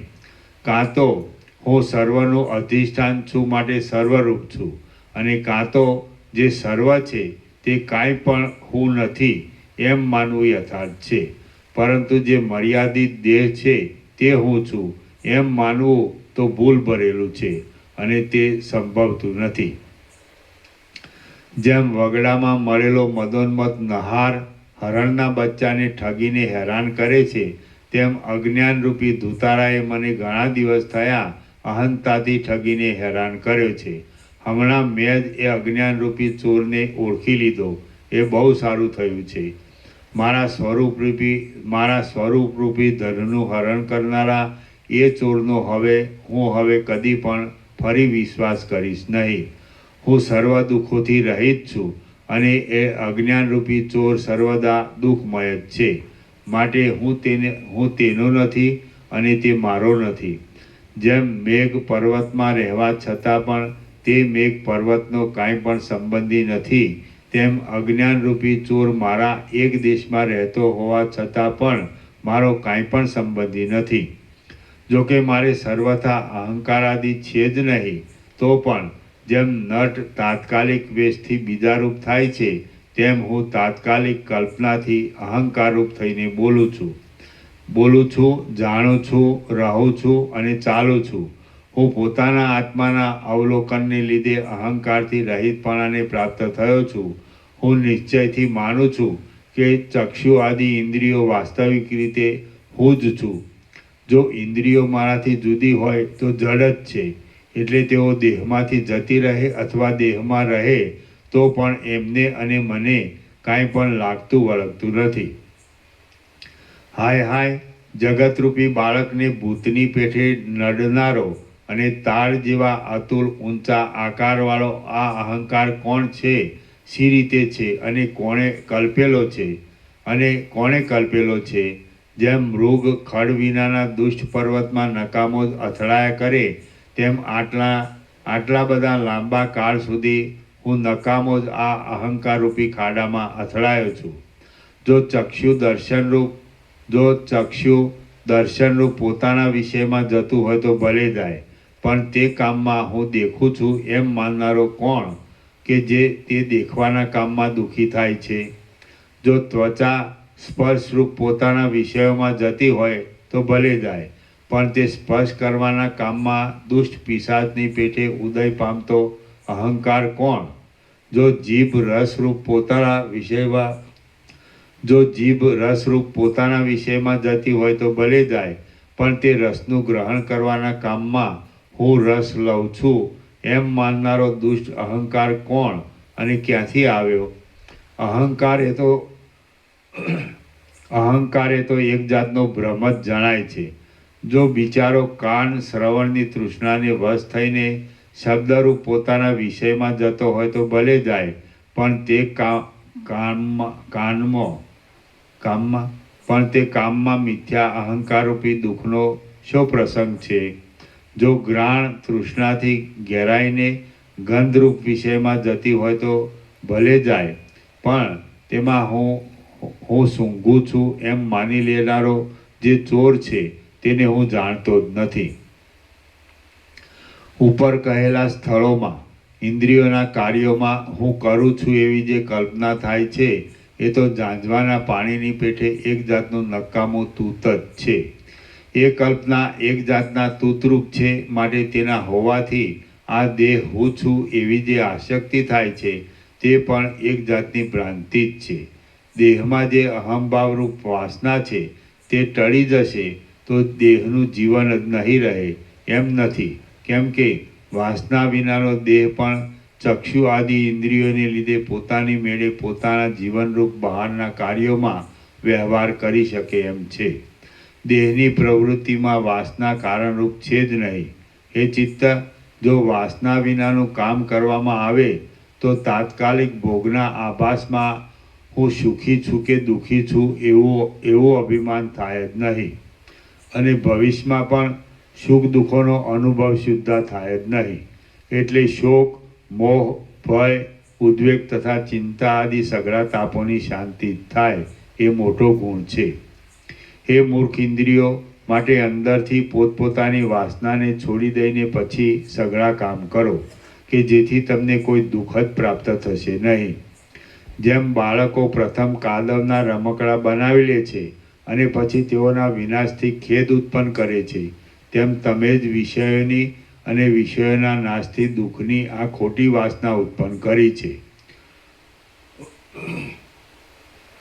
જેમ તરંગ આદિ પદાર્થો જળથી જુદા નથી, તેમ વાસના આદિ સઘળા પદાર્થો આત્માથી જુદા નથી એવો નિશ્ચય જ્ઞાનીને જ હોય છે, અજ્ઞાનીને હોતો નથી. એ ઇન્દ્રિયરૂપી બાળકો જેમ કોશેટાના મૂળ કીડાઓ પોતે જ ઉત્પન્ન કરેલા તંતુથી ખરાબ થાય છે, તેમ તમે પણ પોતે જ ઉત્પન્ન કરેલી તૃષ્ણાથી ખરાબ થાઓ છો. હે ઇન્દ્રિયો, જેમ પર્વતના શિખરની ઉપર ચડતા માણસો પિત્તથી ભમતી પોતાની દ્રષ્ટિને લીધે જ નીચે પડી જઈને ઊંડી ખાડોમાં લોટે છે, તેમ તમે પોતાની તૃષ્ણાને લીધે જ અવળા માર્ગોમાં પડીને જરા તથા મરણના સંકટોમાં લોટો છો. જેમ છિદ્રોમાં પરોવાયેલી લાંબી દોરી જ મોતીઓને એકઠા બાંધવાના કારણરૂપ થાય છે, તેમ વાસના જ તમને એકત્ર બંધાવવામાં કારણરૂપ થયેલી છે. આ વાસના કેવળ ભ્રાંતિથી જ થયેલી છે, માટે વાસ્તવિક રીતે સાચી છે જ નહીં. અને તે વાસના જેમ દાતરડાથી ખડ કપાઈ જાય તેમ સંકલ્પના ત્યાગ માત્રથી જ કપાઈ જાય છે. જેમ પવનોની હાર દીવાઓને તથા બીજા ચકચકિત તેજોને પણ મૂંઝાવી દેવાને માટે તથા નષ્ટ કરી દેવાને માટે કારણરૂપ થાય છે, તેમ આ વાસના જ તમને મોહ પામતા કરી દેવાને માટે તથા મરણ આદિના દુઃખો દેવાને માટે કારણરૂપ થયેલી છે. હે સઘળી ઇન્દ્રિયોના આધારરૂપ ચિત્ત, માટે તું સઘળી ઇન્દ્રિયોની સાથે એકમત થઈ પોતાના મિથ્યારૂપપણાનો નિશ્ચય કરી નિર્મળ અને પરમ શાંત બ્રહ્મરૂપ થઈને રહે. હે ચિત્ત, તું પ્યારા વિષયોનો ત્યાગ કરવારૂપ મંત્રની યુક્તિથી આ છેડા વિનાની અને અજ્ઞાનરૂપ વિષમ વિષયથી ઉત્પન્ન થયેલી અહંતા નામની વાસનારૂપી વિસૂચિકાને કોલેરાને સારી પેઠે દૂર કરી નાખીને સંસારથી રહિત એવા પૂર્ણાનંદરૂપ અને જેને મરણ આદિ ભયો પહોંચી શકતા નથી એવા પરમાત્મા રૂપ થઈ જા. શ્રી યોગ વાસિષ્ઠ મહારામાયણમાં ઉપશમ પ્રકરણનો ઉદ્દાલક વિચાર નામનો સર્ગ 52મો સમાપ્ત. સર્ગ 53મો. આત્મા વાસના અને અહંકારથી નિર્લેપ છે તથા મન અને શરીર પરસ્પર વેરી છે. આ 53મા સર્ગમાં આત્માનું વાસનાઓના તથા અહંકારના લેપથી રહિતપણું અને શરીરને તથા મનને વેર હોવાનું કહેવામાં આવશે. ઉદ્દાલક બોલ્યો, જે ચૈતન્ય છે તે અપાર છે, અવધિઓથી રહિત છે, પરમાણુ કરતાં પણ અત્યંત સૂક્ષ્મ છે અને વિષયોથી રહિત છે. માટે વાસના આદિ પદાર્થો એ ચૈતન્યનો જરા પણ સ્પર્શ કરવાને સમર્થ નથી. બુદ્ધિમાં તથા અહંકારમાં ચૈતન્યના પ્રતિબિંબો પડવાને લીધે જડ ઇન્દ્રિયોએ વિસ્તારેલી અને મિથ્યા છતાં પણ પિશાચણીઓની જેમ ત્રાસ આપવામાં તૈયાર રહેનારી એ વાસનાઓનો મન જ અનુભવ કરે છે. જાગ્રતમાં કરવામાં આવેલા ઘણા વિષયોના વિચારોથી અને અનુભવેલા વિષયોથી ફરીવાર પણ મન જ સ્વપ્નમાં નાડીના છિદ્રની અંદર વાસનામય વિષયોનો અનુભવ કરે છે. હું તો નિર્લેપ ચૈતન્ય રૂપ છું, માટે મને તે વાસનાઓનો કે વિષયોનો લેપ થતો નથી. ચૈતન્ય સર્વવ્યાપક છે અને જ્ઞાન સ્વરૂપ છે, માટે તેને જન્મ કે મરણ છે જ નહીં. જીવને જો પોતાના અવિનાશી અદ્વિતીય સ્વરૂપનું દર્શન થાય તો મરવું કે કોઈના હાથથી મરાવવું કાંઈ પણ રહે નહીં. જેને જીવનનું પ્રયોજન હોય તેને જ મરણનો ભય લાગે છે, પણ ચૈતન્યને જીવનનું પ્રયોજન નથી, માટે તેને મરણનો ભય કેમ હોય?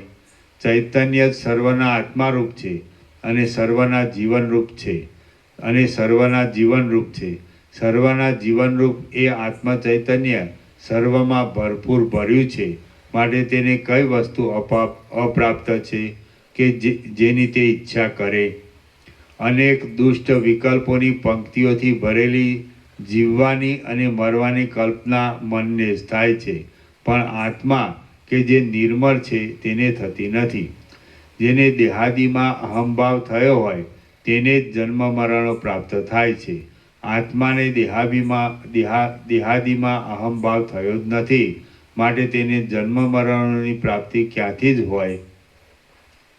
અહંકાર એ એક જાતના મિથ્યા મોહરૂપ જ છે, પણ મન ઝાંઝવાના પાણી જેવું છે અને પદાર્થોનો સમૂહ જડ છે. તેથી તેમાં કોને દેહાભિમાન થયું ગણી શકાય? માટે દેહનું અભિમાન નિર્મૂળ જ છે. દેહ તો માંસમય તથા રુધિરમય છે. મન તો વિચાર માત્રથી જ નષ્ટ થઈ જાય એવું છે, અને ચિત્ત આદિ સઘળા પદાર્થો તો જડ છે. તેથી એમાં હું દેવ છું એવું અભિમાન ધરવાને યોગ્ય કોણ છે? કોઈ પણ નથી. ઇન્દ્રિયો સર્વદા પોતાને અર્થે પોતપોતાના વિષયોની લાલચથી કામ કર્યા કરે છે, અને વિષયો પોતાના સ્વરૂપથી જ રહ્યા છે. તો તેઓમાં દેહાભિમાનને પોષણ આપીને તેનો ઉપકાર કરે એવું કોણ છે? કોઈ પણ નથી. સત્વગુણ પ્રકાશ આપવારૂપી પોતાનું કામ કર્યા કરે છે. રજોગુણ પ્રવૃત્તિ આપવારૂપી પોતાના કામમાં તત્પર રહે છે. તમોગુણ મોહ આપવાનું જ કામ કર્યા કરે છે. માયા ત્રણેય ગુણોના સામ્યરૂપ પોતાના સ્વભાવમાં જ રહી છે, અને બ્રહ્મ પણ સત્તારૂપ પોતાના સ્વભાવમાં જ રહ્યું છે. તો હવે એમાંથી હું દેહ છું એવું અભિમાન ધરનાર કોણ ઘટે છે? કોઈ પણ ઘટતું નથી. આ દેહમાં જે આત્મા છે તે તો સર્વમાં વ્યાપક, સઘળા દેહોમાં રહેનાર, સર્વ કાળમય અને સર્વથી મહાન કેવળ પરમાત્મા જ છે. તેથી તેને પણ અહંકારનું પાત્ર ગણી શકાય એમ નથી. માટે અહંકાર એ તે કઈ જાતનો છે, કેવા આકારવાળો છે, કોણ છે, કેવો કહી શકાય એમ છે, કોણે કરેલો છે, શા કારણથી થયેલો છે, કેવા વર્ણવાળો છે, કોના વિકારરૂપ છે અને શી ચીજ છે, એમ કોઈ પણ રીતે તેનું વર્ણન કરી શકાતું નથી. માટે મિથ્યા જ છે. આવા મિથ્યાભૂત અહંકારની ભાવના રાખીને હું શું લઉં અને શું જ છોડી દઉં, અહંકાર નામનો કોઈ પદાર્થ જ વિચારમાં ટકી શકતો નથી. કેમ કે તેને છે એમ કહેવામાં પણ કોઈ યોગ્ય યુક્તિ નથી. માટે તે રજ્જુમાં દેખાતા સર્પની જેમ અનિર્વચનીય જ છે. આ પ્રમાણે અહંકાર અનિર્વચનીય છે અને હું તો સર્વદા સત્તારૂપ જ છું. માટે મને અહંકારનો સંબંધ શા કારણથી ઘટે અને કયા પ્રકારથી ઘટે? અહંકારનું હોવું મુદ્દલ સંભવતું જ નથી, તો પછી તેની સાથે કોને સંબંધ ઘટે, શાથી સંબંધ ઘટે અને કેવો સંબંધ ઘટે? આ પ્રમાણે એ અહંકારનો સંબંધ જ સિદ્ધ થતો નથી. માટે તે નથી.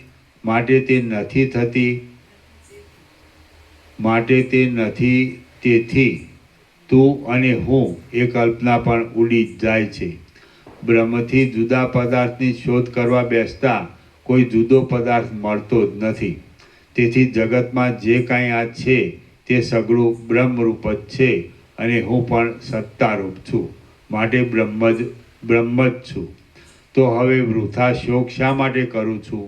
એક જ નિર્મળ સ્વરૂપ સર્વમાં વ્યાપક અને સર્વરૂપ થઈને રહેલું છે. તો હવે તેમાં અહંકારરૂપી કલંકનો ઉદય કેમ થવો સંભવે અને શાથી થવો સંભવે?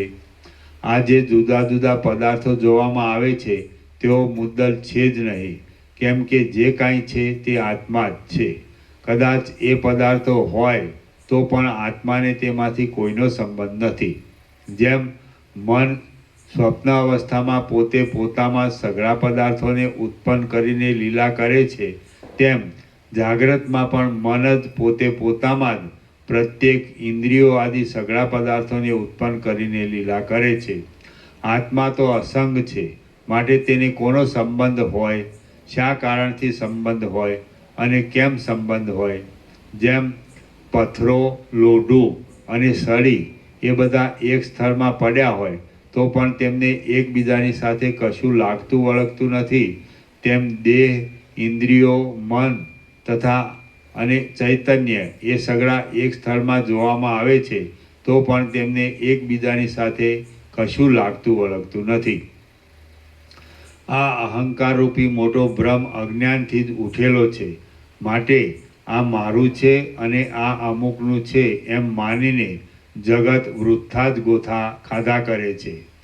જેમ તડકાથી હિમ પીગળી જાય છે તેમ તત્વનું અવલોકન નહીં થવાથી જ ઉત્પન્ન થયેલો આ અહંકારરૂપી ચમત્કાર તત્વના અવલોકનથી પીગળી જાય છે. બ્રહ્મથી જુદી સત્તાવાળું કાંઈ પણ નથી. જે કાંઈ છે તે બ્રહ્મ જ છે અને તે બ્રહ્મ મારું તત્વ છે. માટે હું તેની જ ભાવના કરું. આ અહંકારરૂપી બ્રહ્મ કે જે આકાશના રંગની પેઠે મિથ્યા જ દેખાય છે, બ્રહ્મ ને ભ્રમ, અહંકાર રૂપી ભ્રમ.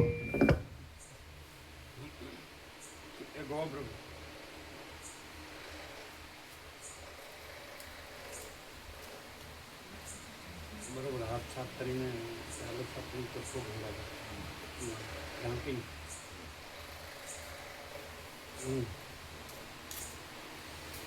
અહંકાર રૂપી ભ્રમ.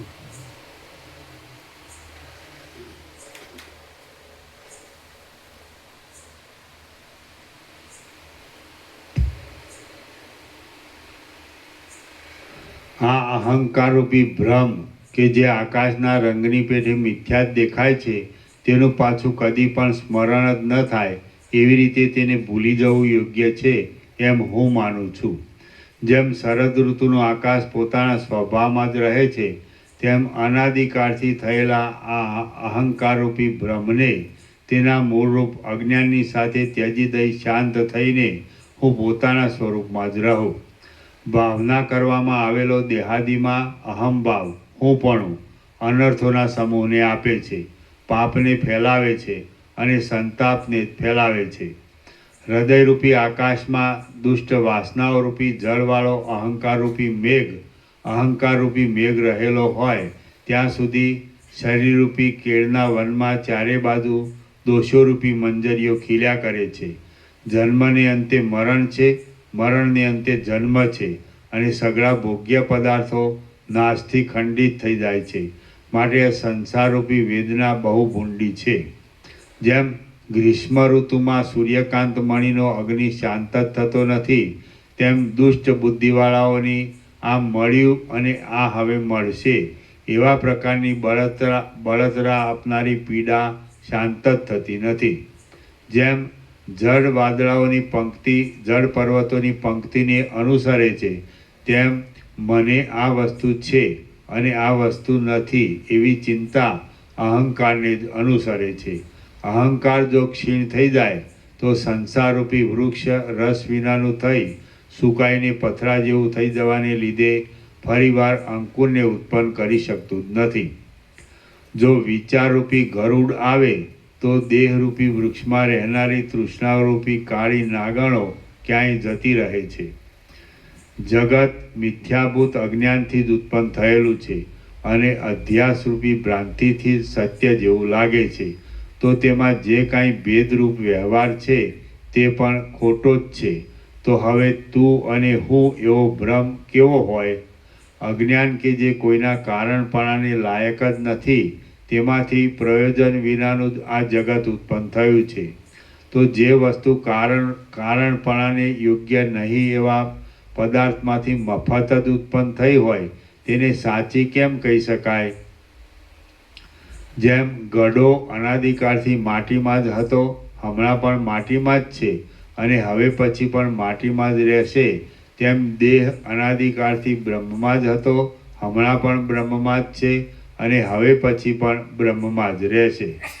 જેમ પૂર્વકાળમાં અને ઉત્તરકાળમાં કેવળ જળ રૂપે જ રહેનારું જળ મધ્યકાળમાં થોડીક વાર ચંચળ થઈ આદિની તથા અંતની સૌમ્યતાનો ત્યાગ કરીને તરંગ રૂપે રહે છે, તો પણ તે જળ જ છે, પણ બીજી કોઈ વસ્તુ નથી. તેમ પૂર્વકાળમાં અને ઉત્તરકાળમાં કેવળ બ્રહ્મ રૂપે જ રહેનારું આ દેહાદી મધ્યકાળમાં થોડીક વાર જળ રૂપે વ્યવહાર કરતું જોવામાં આવે છે, તો પણ તે બ્રહ્મ છે, પણ બીજી કોઈ વસ્તુ નથી. આ ક્ષણભંગુર દેહમાં અને તરત જ નષ્ટ થઈ જનારા તરંગમાં જેઓ સ્થિરપણાનો વિશ્વાસ રાખી બેસે છે, તે કુબુદ્ધિ લોકોને દુઃખી થનારા સમજવા. આ સઘળા નામરૂપો પ્રથમ પણ ન હતા, પછી પણ નહીં હોય અને કેવળ મધ્યમાં જ દેખાય છે, તો હવે એવા પદાર્થોમાં વિશ્વાસ રાખવો એ કેવું અભાગ્યપણું છે, જેને સત કે અસત કહી શકાતું જ નથી અને જે વિચાર કરવાની સાથે છુપાઈ જાય છે. એવું ચિત્ત આદિમાં તથા અંતમાં તો શાંત બ્રહ્મરૂપે જ રહે છે. આદિમાં તથા અંતમાં શાંત થઈ જઈને બ્રહ્મરૂપે રહેનારું આ ચિત્ત મધ્યકાળમાં કંઈ અન્ય રૂપે ઉદય પામે છે એમ કહી શકાય? મધ્યકાળમાં કંઈ અન્ય રૂપે ઉદય પામે છે એમ કહી શકાય કે? જેમ સ્વપ્નોના દેખાવોમાં ચારે બાજુથી લાગેલા સિંહ આદિના ભયોમાં, મધ્ય આદિનો મધ ચડવાની દશાઓમાં, વહાણમાં બેસવાથી ફેર આવવાના સમયમાં, વાયુ આદિ દોષોથી થયેલા સન્નિપાતોમાં, ચક્ષુ આદિના દોષોથી થયેલા બે ચંદ્ર આદિના દેખાવોમાં, બહુ જ પ્રિય પદાર્થના લાભથી થયેલા આનંદના સમયમાં અને કામ તથા ક્રોધ આદિ દોષોના અત્યંત આવેશના સમયોમાં ઇષ્ટ અથવા અનિષ્ટ પદાર્થોનું ચંચળ રૂપ જોવામાં આવે છે અને પાછું મિથ્યા સમજાયાથી તરત જ ક્ષીણ થઈ જાય છે. તે જ પ્રમાણે આ સંસારરૂપી ભ્રાંતિ અમુક સમયમાં જોવામાં આવે છે અને પાછી બાદથી મિથ્યા સમજતા તરત જ ક્ષીણ થઈ જાય છે. હે ચિત્ત, સ્વપ્ન વગેરેમાં દેખાયેલા પદાર્થો થોડા કાળ સુધી જ રહે છે અને આ જગતરૂપી ભ્રમ મોક્ષ થતા સુધી રહે છે. જો કે કાળમાં એટલી ઓછા વત્તાપણા રૂપ વિશેષતા છે, તો પણ એ કાળનું ઓછા વત્તાપણું તે જ કલ્પી લીધેલું છે. માટે કલ્પના વિના તેમાં બીજી કાંઈ વિશેષતા નથી. તે જ કલ્પી લીધેલું કાળનું ઓછા વત્તાપણું વ્યવહાર સંબંધી વસ્તુઓમાં સર્વદા સત્યપણાની ભ્રાંતિ ઉપજાવી સુખ દુઃખોના નિમિત્તરૂપ થઈને તને જ પીડે છે. જેમ સ્ત્રી કે પુત્ર આદિનું મરણ નહીં થયા છતાં પણ કોઈ ઠગારાના વચનથી થયેલી તેઓની મરણની ભ્રાંતિ અને ભ્રાંતિથી કલ્પાયેલી વિયોગની રાત્રિઓ સંસારમાં રાગવાળા પુરુષને પીડે છે, તેમ વ્યવહારના પદાર્થોમાં તે જ કલ્પેલી સત્યપણાની ભ્રાંતિ અને તે ભ્રાંતિથી તે જ કલ્પેલું કાળનું ઓછા વત્તાપણું પણ તને જ પીડે છે. અથવા એ તારો અપરાધ નથી, પણ હું કે જે તારામાં હુંપણાનો મિથ્યા અધ્યાસ કરનાર છું તેનો જે અપરાધ છે કે તેનો જ અપરાધ છે કે જે અપરાધને લીધે તું ઝાંઝવાના જળની જેમ મિથ્યા હોવા છતાં પણ સાચા જેવું દેખાય છે, અને જે તારું કરેલું હોય તે મારા કરેલા જેવું થઈ જાય છે. આ જે કાંઈ અત્યંત પથરાયેલા દ્રશ્યોનું મંડળ જોવામાં આવે છે તે સગળું મિથ્યા જ છે એમ જો નિર્ણય કરવામાં આવે તો મનપણાને ત્યજી દઈને બ્રહ્માકાર થઈ જાય છે. આ દ્રશ્યોનું સઘળું મંડળ મિથ્યા છે એવો દ્રઢ નિશ્ચય મનમાં આરૂઢ થાય તો જેમ હેમંત ઋતુમાં મંજરીઓ ક્ષીણ થાય છે તેમ ભોગોની સઘળી વાસનાઓ ક્ષીણ થઈ જાય છે. મન જો રાગથી રહિત થઈને અને વિષયોના મનરૂપી વ્યસનને ત્યજી દઈને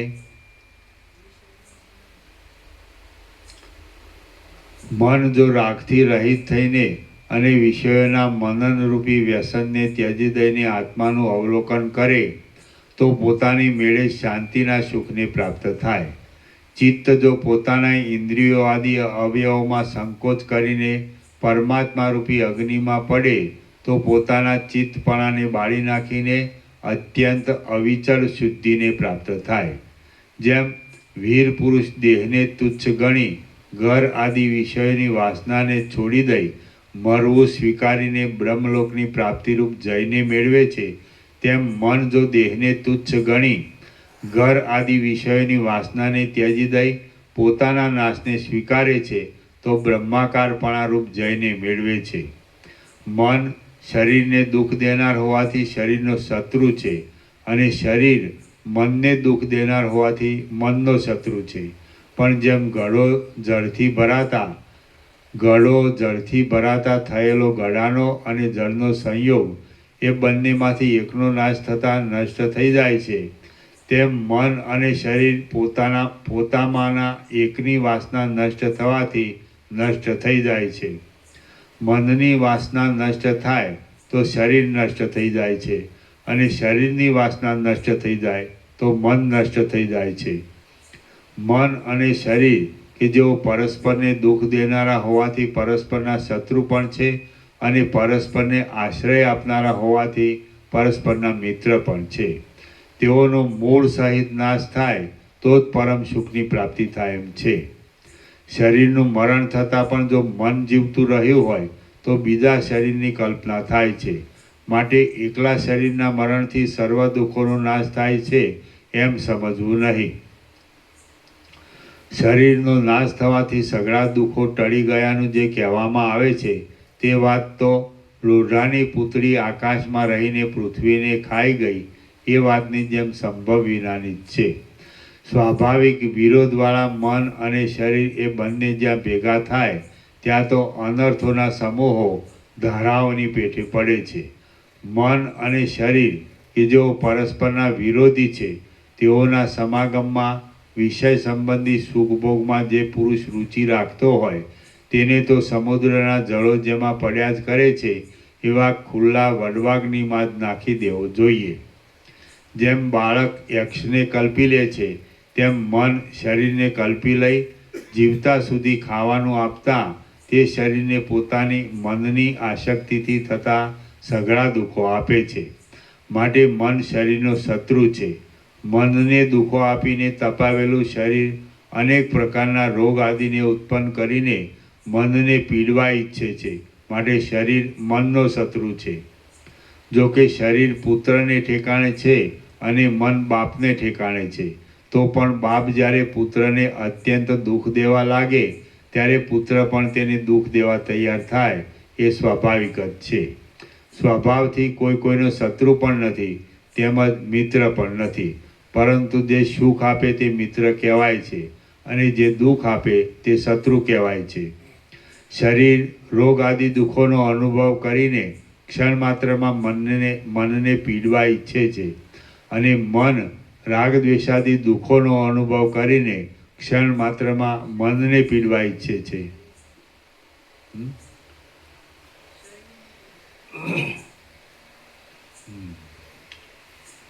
શરીર રોગ આદિ દુઃખોનો અનુભવ કરીને ક્ષણ માત્રમાં મનને પીડવા ઈચ્છે છે, અને મન રાગ દ્વેષાદિ દુઃખોનો અનુભવ કરીને ક્ષણ માત્રમાં શરીરને પીડવા ઈચ્છે છે. આ પ્રમાણે મન અને શરીર કે જેઓ પરસ્પરને દુઃખ દેનારા છે અને પરસ્પરના અત્યંત વિરોધી છે, તેઓનો પરસ્પર સમાગમ થવાથી સુખ પ્રાપ્ત થવાની શી આશા રાખવી? મન જ જો ક્ષીણ થઈ જાય તો શરીરને દુઃખો પ્રાપ્ત થવાનો સંભવ જ નથી, અને શરીરે પણ મનનો ક્ષય કરવાની ઉત્કંઠા રાખીને જ્ઞાનના સાધનોમાં યત્ન કરવો યોગ્ય છે. મનને આત્મજ્ઞાન પ્રાપ્ત ન થયું હોય ત્યાં સુધી તેને જીવતું શરીર પણ અનેક અનર્થો આપે છે, અને મરતું શરીર પણ અનેક અનર્થો આપતું જાય છે. માટે શરીરના નાશથી મનનું ઇષ્ટ થાય એમ નથી. જેમ મન અને શરીર એ બંને પરસ્પરના શત્રુ છે, તેમ પરસ્પરના મિત્ર પણ છે. કેમ કે મનની કૃપાથી શરીર પુષ્ટ થાય છે. મનની કૃપાથી શરીર પુષ્ટ થાય છે. જેમ જળ મેઘ પોતાના જળથી તળાવને વધારે છે, અને જળ તળાવ ઉનાળામાં પોતાની વરાળ આપવાથી મેઘને પોષણ આપે છે, તેમ જળ મન પોતાના સંતોષથી શરીરને પોષણ આપે છે, અને જળ શરીર પોતાના ખાનપાનથી મનને પોષણ આપે છે.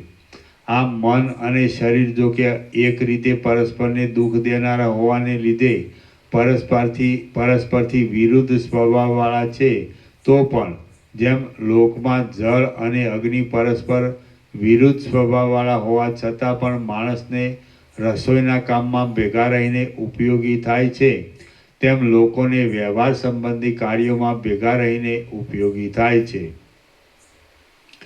મન નાશ પામે તો શરીર નાશ પામી જાય છે, અને મન વધતું જાય તો શરીર વૃક્ષની જેમ ખીલતી શાખાઓવાળું થઈને વૃદ્ધિ પામે છે. મન ક્ષીણ થાય તો વાસનાઓ ક્ષીણ થવાને લીધે શરીર ક્ષીણ થાય છે, પણ શરીર ક્ષીણ થાય તો મન ક્ષીણ થતું નથી. એટલા માટે મનને ક્ષીણ કરવાના ઉપાય કરવા જોઈએ.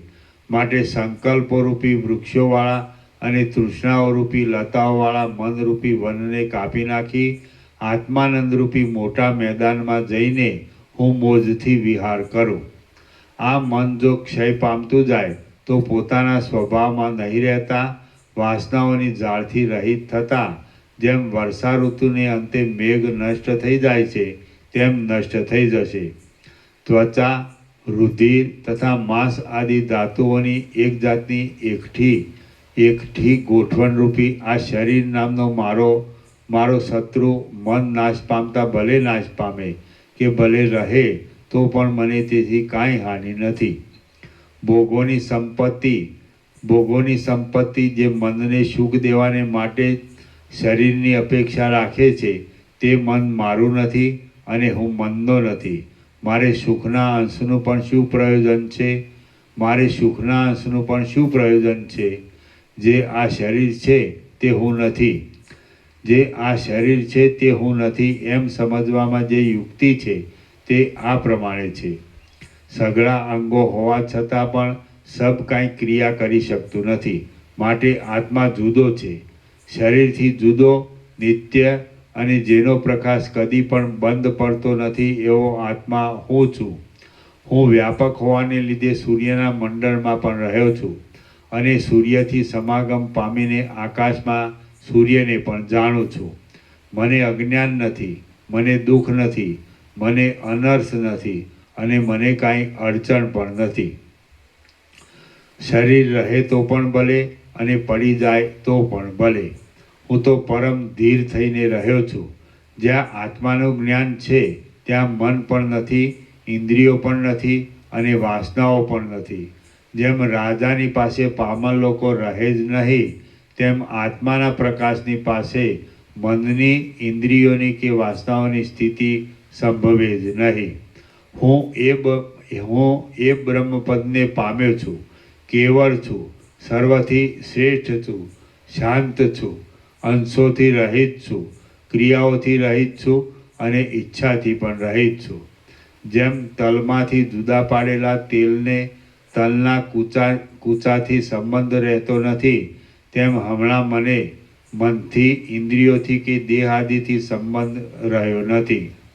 હું જ્યારે અવશેષ રહેલા પ્રારબ્ધના ભોગ ભોગવવારૂપી લીલા કરવા સારું સમાધિરૂપ ઉત્તમ પદમાંથી ચલિત થઈશ અને પૂર્વની વાસના મારી બુદ્ધિને બ્રહ્માકારપણાથી કાંઈક જુદી પાડશે, ત્યારે આ દેહ તથા ઇન્દ્રિયો આદિ પદાર્થો મારા પરિવારની પેઠે મને વિનોદ આપશે.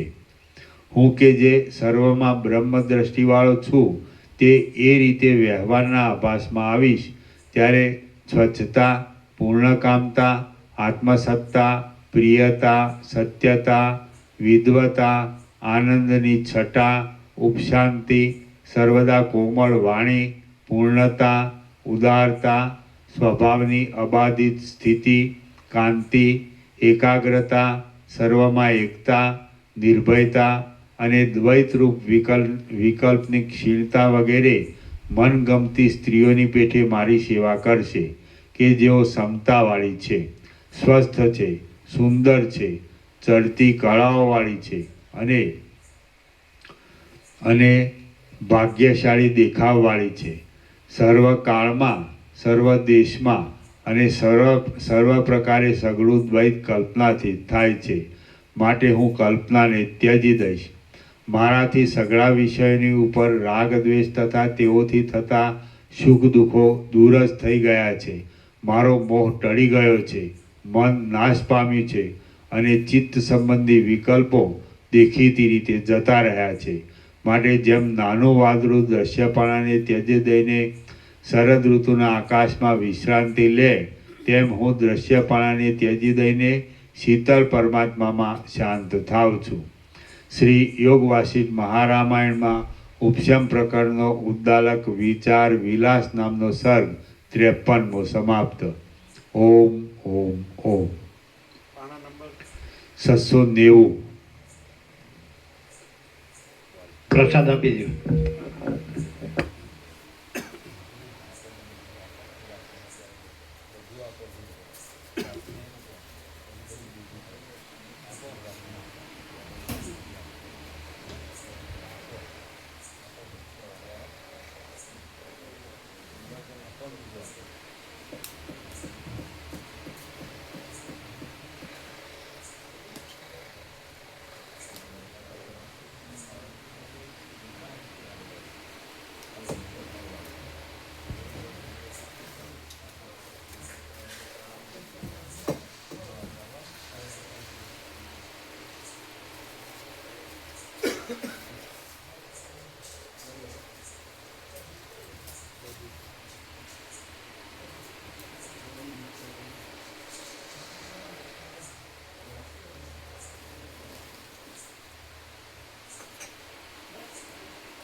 સાફ કરવાનું છે. હા.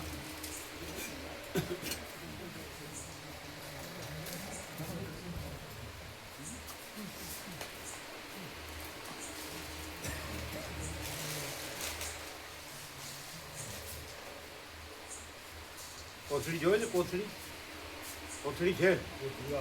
અમને કોથળી આપજો. કોથળી છે?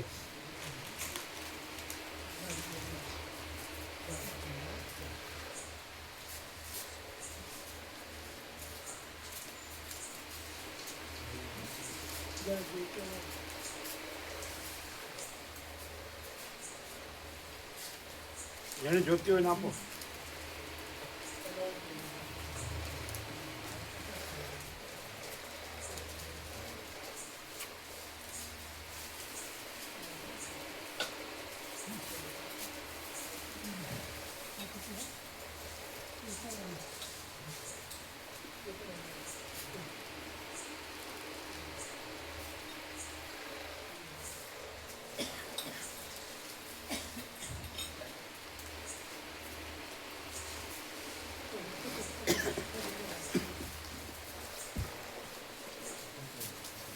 ચૂપા નાખવાના.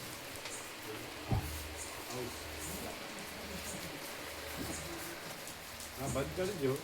ઉતાવળ નથી.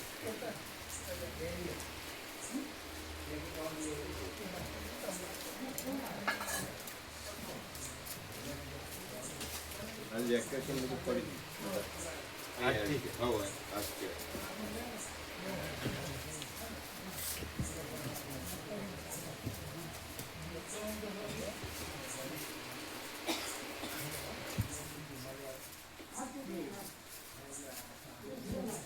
પછી આ લઈ લેજો હો, રાજુ આ બધું સાથે રહીને ચિરાગ પ્રભુ ને બધા છે ને.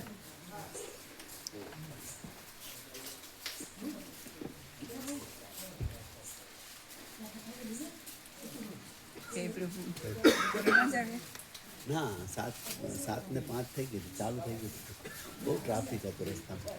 આ શિવરામ પ્રભુ છે, પુસ્તક મેળામાં આવ્યા હતા. અહીંયા એકવાર આવી ગયા ને પહેલા અમદાવાદમાં આવ્યા હતા. હા એકદમ એમના મિત્રો સાથે. એમને ભગવાનના વ્યાપક વાર્ષિક ઉત્સવની પત્રિકા છે, પછી નિત્ય દર્શન છે, બધું આપો.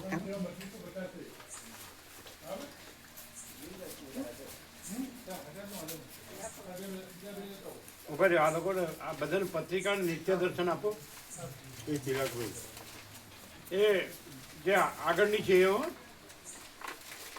આગળની પત્રિકા ચાલુ ચાલુ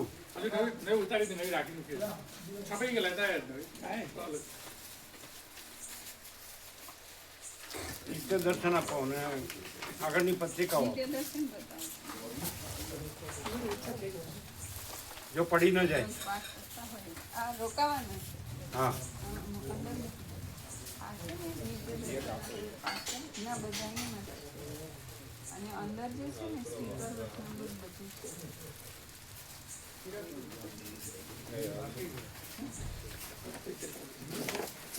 અને રાજુ પ્રભુ નિત્ય દર્શન જેટલા લઈ જાઓ એટલા લઈ જજો. એમાં એમાં બધું આવી જાય છે. એ ટુ ફોલ્ડર છે ને જે એટલું ટુ ફોલ્ડર છે ને જે આમાં બધું આવી જાય. બસ આ તમે બીજું કંઈ વિચારવું, બીજું કંઈ જોવાનું જ નહીં. ખાલી આ પાસે રાખવાનું, આટલું જ જોઈ લેવાનું. બસ આ કંઈ બીજું બસ. તો જેટલા લઈ જાઓ એટલા લઈ જાઓ. હા હિન્દીમાં જ છે ને. ના પણ ગુજરાતી સમજાયું, હિન્દીવાળાને સમજાયું. હા સમજાયું.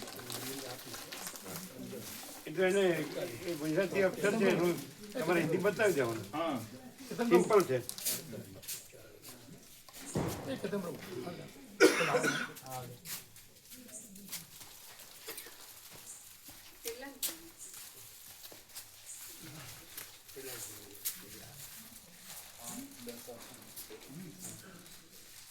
કેટલા તમારે કેટલા લઈ જવા છે?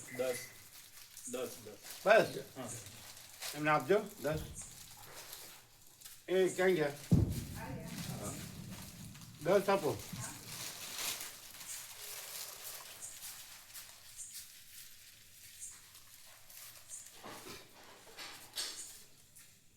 અને પત્રિકાઓ પણ 10 લઈ જાઓ. હા પત્રિકા. લઈ લો. કેમ કે પત્રિકાઓ લાવો 10. હા પત્રિકાની 10. વધારે જો વધારે લ્યો. પત્રિકા વધારે જોવે છે? ના પત્રિકા 10. 10. હા. હા.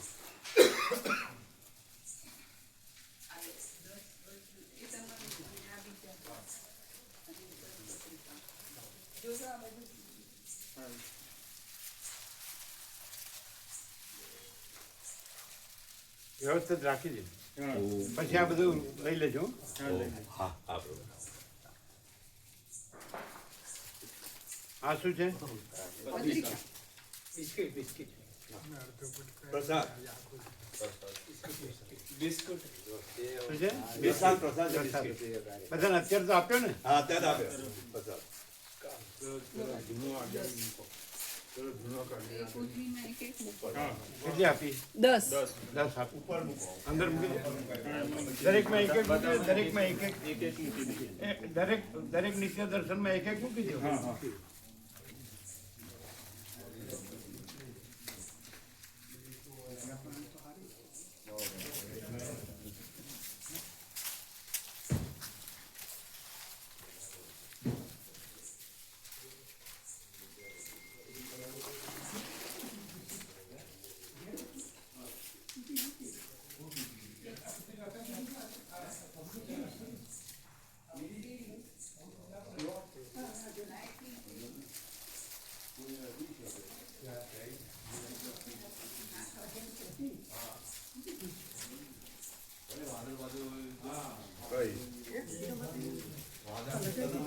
હા એટલે કઈ હનુમાનજી વાંદરા ખુદા બોલતા. હા હનુમાનજી હોય છે એટલે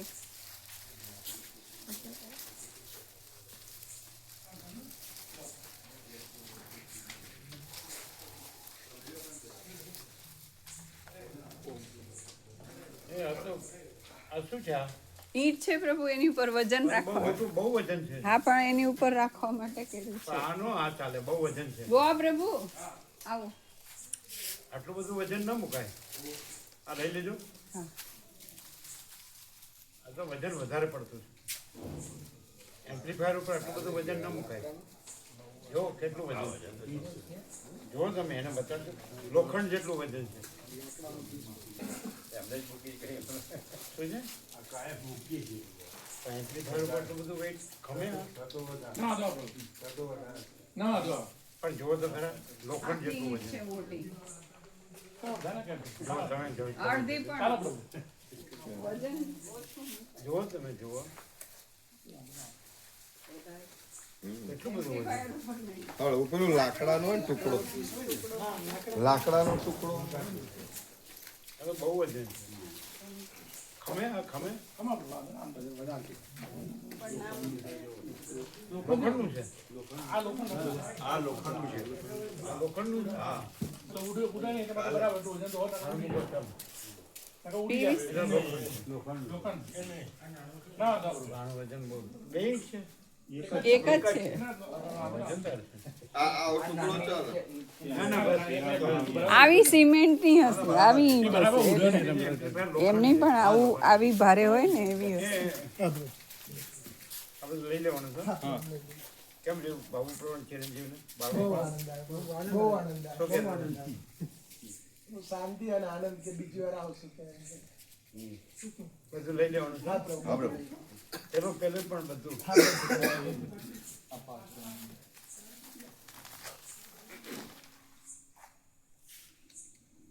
એટલે બધું દર્શન રાઉન્ડ લીધું ને પૂરું? હા પૂરું પૂરું પૂરું